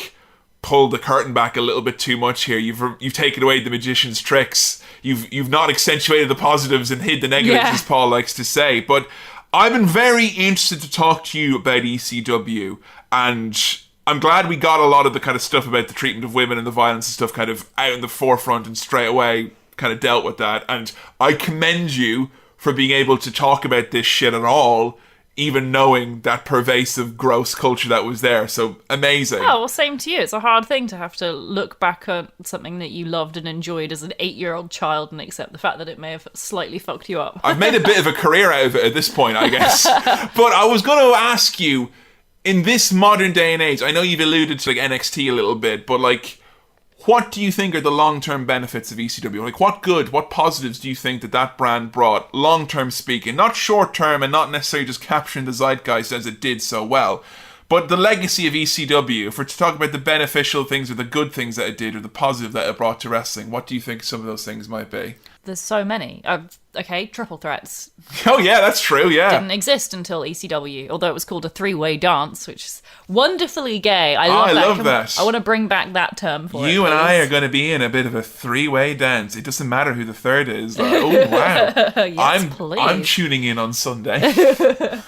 I think proper long-form storytelling between characters that are feuding, keeping them apart just enough, but bring them together at the right moments to tell a story. I think that has had a massive, massive impact. And I think as well that's another part of the Attitude Era, which maybe comes from ECW rather than... I think previously I always just thought that was like Vince Russo who was responsible for that. And instead it's Vince Russo was influenced by ECW. Yeah, and I think I would definitely say, I'm not sure if you agree, but no ECW, no Attitude Era. Yeah, absolutely. Unquestionably. Yeah, 100%. Can you imagine Vince trying to do that without Paul Heyman having his finger on the pulse? Yeah, no way. He couldn't have done it. Which is why I think this whole back end side of things was a lot more messy than people maybe think. And it's a nice, easy story to be like, oh yeah, Vince just came along at the end and gave them some money. No, not that at all. No, I don't think it was that. Yeah. I mean, are you shocked by all these positive things you're saying about ECW? Because the people were kind of queuing up to this thinking that you're going to see no value in this brand. I mean, did you think it was this important part of wrestling history? Yes. No, I did. Because when I was growing up, the only friends I had that watched wrestling were massively into the Attitude Era. And I don't know if they watched ECW, didn't know about that existing until we did this podcast, so I couldn't say. But I was, a teenager around that time. I know what it was like to be in society when counterculture was kind of becoming mainstream but still cool. Yeah, it wasn't cringe just yet. Yeah. And wrestling now still, I think, thrives on an element of that. It still needs to be counterculture. It's so on the nose in ECW. Someone messaged us on Facebook and they're like, literally listen to the commentary. There's like Joey Styles going, we're not like the other guys. You're not going to see this on WCW. Like, alright, if they're so terrible, shut up about them then. Yeah. Ignore them. But that was it. It was part of the narrative. But exactly, that's it. They want you to compare them to the other companies because it makes the audience feel like they're part of something special and unique. And that's, as human beings, what we are driven by. We want to be special, unique snowflakes. We want to feel like we're part of something cool and underground. There's just something very appealing about that, I think, generally to people. Do you think there ever will be another organisation that comes along like that and is like completely rips up the rule book, maybe by going hardcore, maybe by doing something different? Or do you see that happening in wrestling? Does it need to happen in wrestling? And yes, it needs to happen. And it's not, I don't think it's going to be hardcore. I think if anything, it will go the other direction. I guess it is in some ways already. If you look at like some Progress and whatnot, I mean, they are kind of taking it back that other direction, I guess. I think if we're ever going to get another company, anything to do with ECW in terms of the innovation, the counterculture, feeding off of an underground of people who aren't represented and need something that they're not being given, I think it's going to go the other way. I think it's going to go in favour of women. And maybe, like, you know, gay male wrestling fans. I think it's going to be, I think you could do it, but include the element of dance, theatre, music, the theatrical side, drag, burlesque, all of the other many other countercultures that wrestling fans are a huge fan of. Yeah. Bring it all together, make it inclusive and diverse, and suddenly you've got this cool, edgy, it's not been done before, wrestling show that's nothing like has ever existed and needs to happen, and by existing will shake up other promotions. Hang on a second, you tell me you can have an edgy, cutting-edge idea and it doesn't involve beating up women and hating gay people? What the fuck is this? Some people think I'm crazy. The other thing I want to ask you at the end of this is we saw a lot of clips. I've shown you a lot of bits and bobs. We saw some matches. We saw a lot of like incidents of ECW, I think is the best way of putting them. And of course, the footage of the documentary itself. Are there any wrestlers who appeared in this who you feel intrigued by and would like to know more about? Yeah, loads. Tommy Dreamer. I always thought he was really boring sounding. He seemed like the generic white male character of a video game, but of ECW. I mean, he is. But I see like that's really important. You need to have player one in it. Yeah. Considering ECW's audience, which were, you know, young white men. With goatees. It's very easy. With terrible clothes and goatees. It's honestly, yeah, like for all the bald rednecks who were shouting at their TV at Steve Austin, there was like, you know, a lot of us in track pants and ECW t-shirts going, "Go on, Tommy!" Like. Exactly. And Raven as well, but for like a different subculture. Yeah. You've got... Yeah, you need someone who the audience can relate to. So I'd love to learn more about Tommy Dreamer. He sounds like a really nice guy. I'd love to learn more about Raven as well. Because fascinating. I know very little about him other than he abducted Sandman's boy. Sabu, I would like to see more of because I've loved what little wrestling of his I've seen. That was all you'd seen was the stuff I'd shown you. You'd never seen Sabu before. Well, no, I've seen bits of Sabu wrestling. I'm pretty sure for some of the things you've watched for the After Your podcast, I swear he's been on in the background or something while you've just been watching for fun. Probably for fun, yeah. I've definitely seen his comfy pants before, though. I think I may have just been like, those are the ones I want. Get those for me. And Rob Van Dam, I love him. Oh, yeah? I just know if we ever do an episode on him, he's going to be my absolute favourite. Because I think he's an amazing wrestler. I love that his character in ECW he's nice. I love that seems to be him in real life as well. Like, he seems to have no beef with anyone. Yeah. I love that he just gets high all the time. I find it fascinating that he manages to wrestle while high. Because and be interviewed for this documentary while definitely high. The thing about ECW, what? Rob, wake up, like, come on. There's loads of really, really interesting characters, I think, who I'd definitely like to see more of. Well, we have had a look at the history, the culture, the stories, and the figures involved in Extreme Championship Wrestling. Now let's head on over and have a look at you guys' tweets and your Facebook posts about ECW. This one's from Matthew at MattyPoo. Only seen in occasional glimpses of tapes from everybody else's Big Brother, ECW was the thing of myth and legends. I legit thought that Sabu, Rob Van Dam, and Sandman were superhuman when I was a kid. Did you ever have any kind of like... Because like, you see other wrestlers do all these really violent, scary things, and I think if I'd seen that as a child, I'd have thought they were superhuman as well. For me, all it did when I watched ECW was make me realise that Mick Foley was not the only person who could do that type of thing. I thought it was Mick Foley and Terry Funk. Those are the two. Like, they're the hardcore guys, and they can wallop the shit out of each other. But then it was just realizing, like, oh wait, no, you can be doing these crazy high spots and also be doing like moonsaults and be really athletic and, you know, being springboards and flips and have all these different styles. So yeah, it kind of made me just feel like that. It wasn't just one or two wrestlers who I thought were superhuman. It made me feel that most wrestlers were superhuman. Love this username. This is from Epoisse at Cheese Tom. Epoisse is my favourite cheese. Oh, very good. Good job, Tom. What ECW did right is alive and well in wrestling today. Engagement with the fans, exciting stories, and innovation in wrestling. ECW in 2018 would not be the same as ECW in 1998, but companies like that do exist today. That's true, and we've mentioned a few of them. I mean, I would say, taking that ethos, if you look at Eve or Progress or ICW here in the UK, I'm sure in America you've got several indies that will fit into that mind frame. I mean, you've got indies that are run by Gabe Sapolsky, who learned from Paul Heyman and that kind of mentality. So yeah, I think that's definitely true. I think what was really funny was in around 2009 or 10, there was rumors that Heyman was going to get brought into TNA.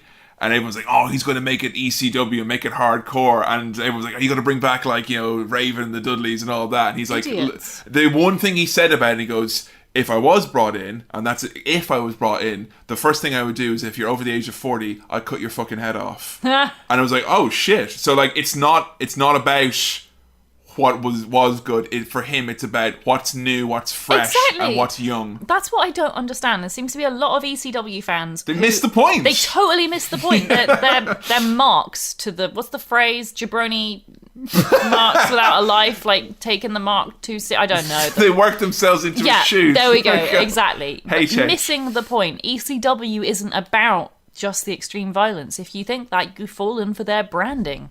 That's it. It was about the innovation and trying new things and the counterculture. It would be much, much different now, yeah, if it was ever to come around again. And honestly, if he was going to try and do something like that now, I'm pretty sure all the ECW fans of ye old who loved the extreme violence side of things would hate it, because I'm pretty sure he'd bring in something really new. Well, yeah, I mean, I hate to break it to us, but all of us who are edgy ECW fans back in the day, I mean, I was watching it when I was 10 or something years old. If you were the target demo, you're in your 50s or 40s now. Sorry, your tastes aren't cool. Yeah, you're not the taste that a Paul Heyman or an innovator actually cares for. They care about maybe those people who are, you know, in their teens. Kids. Your kids. Yeah. They got your kids, Marty. They're your kids. That's who they want. He's going to market wrestling to them. Like, I'm 27 and I consider myself too old to come up with new, innovative, cool ideas for kids of today. Don't say that now. Come on. This next one's from Mark at Calf and a Half. Please don't show Joe any new Jack. He's such a fucking scumbag. Represents pretty much everything I hate about the company and its fans back in the day. So, yeah, I mean, I tried to show Joe New Jack, and the best I got was a little bit of the fan cam showing him beating up the Baldies, so you could hear, you know, little bit of Natural Born Killers or whatever, and, you know, I explained it. We saw some shoot interviews with New Jack, and he obviously was included in footage of jumping off things and whatnot. I mean, I'm not sure whether there's a whole lot to say about New Jack, other than I'm pretty sure I could take a lot of things that he said and done, and you'd probably fucking hate him. And I don't think he's got the Sandman benefit of a nice cuddly ending to his story to, you know, he's done some really fucked up shit. He hates Jerry Lawler. Yeah. And so he has 1 point. He's got 3 justifiable homicides, or 4 last I checked, and couldn't appear at the ECW One Night Stand show because there was an outstanding warrant for his arrest in the city of New York. So, I don't know if we'll ever do How To New Jack, but feels like the network, the universe, and wrestling fans at large don't want you to know much about him. I tried my best, that's all I'll say. Next one from Frank at Frank Mullis. I still have fond memories of holding the TV antenna just right to make sure I could get a clear view of the show, and loving all the guys on it. It was so different. That went a long way for me, a really long way. Yeah, I mean, difference is absolute king in wrestling. Exactly, you know? Which is why if there was, like we're saying, any kind of Paul Heyman doing a new, innovative ECW kind of show, it would be different, so not the old stuff. Like, I think as well, you know, I mentioned that ECW is where I kind of maybe learned that you didn't have to have a massive arena for you to have a great match or, you know, a compelling story. I kind of feel if I hadn't watched any ECW as a kid, I wouldn't have given any of, like, you know, Ring of Honor or any of the indies or TNA a chance when I started watching and expanding my wrestling diet via the wrestling channel on Sky back in the day. So yeah, I think it's kind of important in that sense as well. I think it prepped a lot of us to kind of see a smaller company that was still, you know, part of the Western wrestling culture that you could maybe be of an entryway. I mean, I became Masato Tanaka. I went to see wrestling in Japan so I could see Masato Tanaka. That's like I went out of our way. Me and Paddy, my friend, we were so jet lagged, but he was wrestling. We had to see him. Like, that was just had to happen. It's not because we wanted to see Japanese wrestling or go to Karukan Hall. We just wanted to see Masato Tanaka. That was how important it was. Next up from Nick at Handsprings777. As a child who had to sneak to watch the bad wrestling show in WWF, I knew if my mum caught me watching ECW, even the tame type for TV, I would have been killed. But yet, amazing, incredible moments from Sabu, Raven, and Rob Van Dam made that risk totally worth it. Yeah, there's a definite risk and reward there. And even though my parents knew that I watched WWF and Raw, I would always switch the channel if I heard them coming in. Kind of go, oh no, it's on an ad break, for fear of what they might see. So yeah, ECW, that definitely, if I heard movement upstairs, the channel went off. Like, I'm not fucking, don't ruin this for yourself, Kevin. Wrestling's all you got. Like, it'd be Star Wars and Street Sharks and nothing else if they find you out. Finally, from Marked Out, the matches for the most part do not hold up well, but sadly for Jo, she will never understand how it felt to live in the ECW era. Words cannot describe it. The storylines were just so ahead of their time. I felt bad. Like, we're watching NXT week to week at the moment, and like some great stories there. Yeah. And I kind of feel like, when in this documentary came out in 2004, you kind of look at that and kind of go, fucking hell, they told a story over like, a year, or they did all this really innovative character building stuff. Like, motherfuck. You got a lot of what was great about ECW on your modern product, like on the main show and in different companies. Cyrus, the guy we were talking about, Amazing Mind for Wrestling, he's running Impact Wrestling at the moment. Yeah. And he's doing a fucking fabulous job of it as well. Wow. So like, it's one of those ones, it's kind of like, I watched Akira the other night for Cinema Swirl. And it's kind of like, it's a great movie and all that, but Sam didn't enjoy it as much. And part of that was because he has now since seen so many of the great things that movie did in other movies that it feels like the movie itself, while very much to be appreciated, is less special than if you'd seen it when it had come out or in the peak of its like kind of cult status. And I feel ECW is a lot like that. And I, once again, good job in being able to look past the bollocks and the bullshit and peer away the layers of fucking slime to find the good in there, because you'll never be able to experience ECW. No. I can use my brain and imagine. Yeah. But I will never know. We can go listen to some Alice in Chains right now and pop on some flannel and sweatpants and kind of get a bit of an ECW vibe going on in here.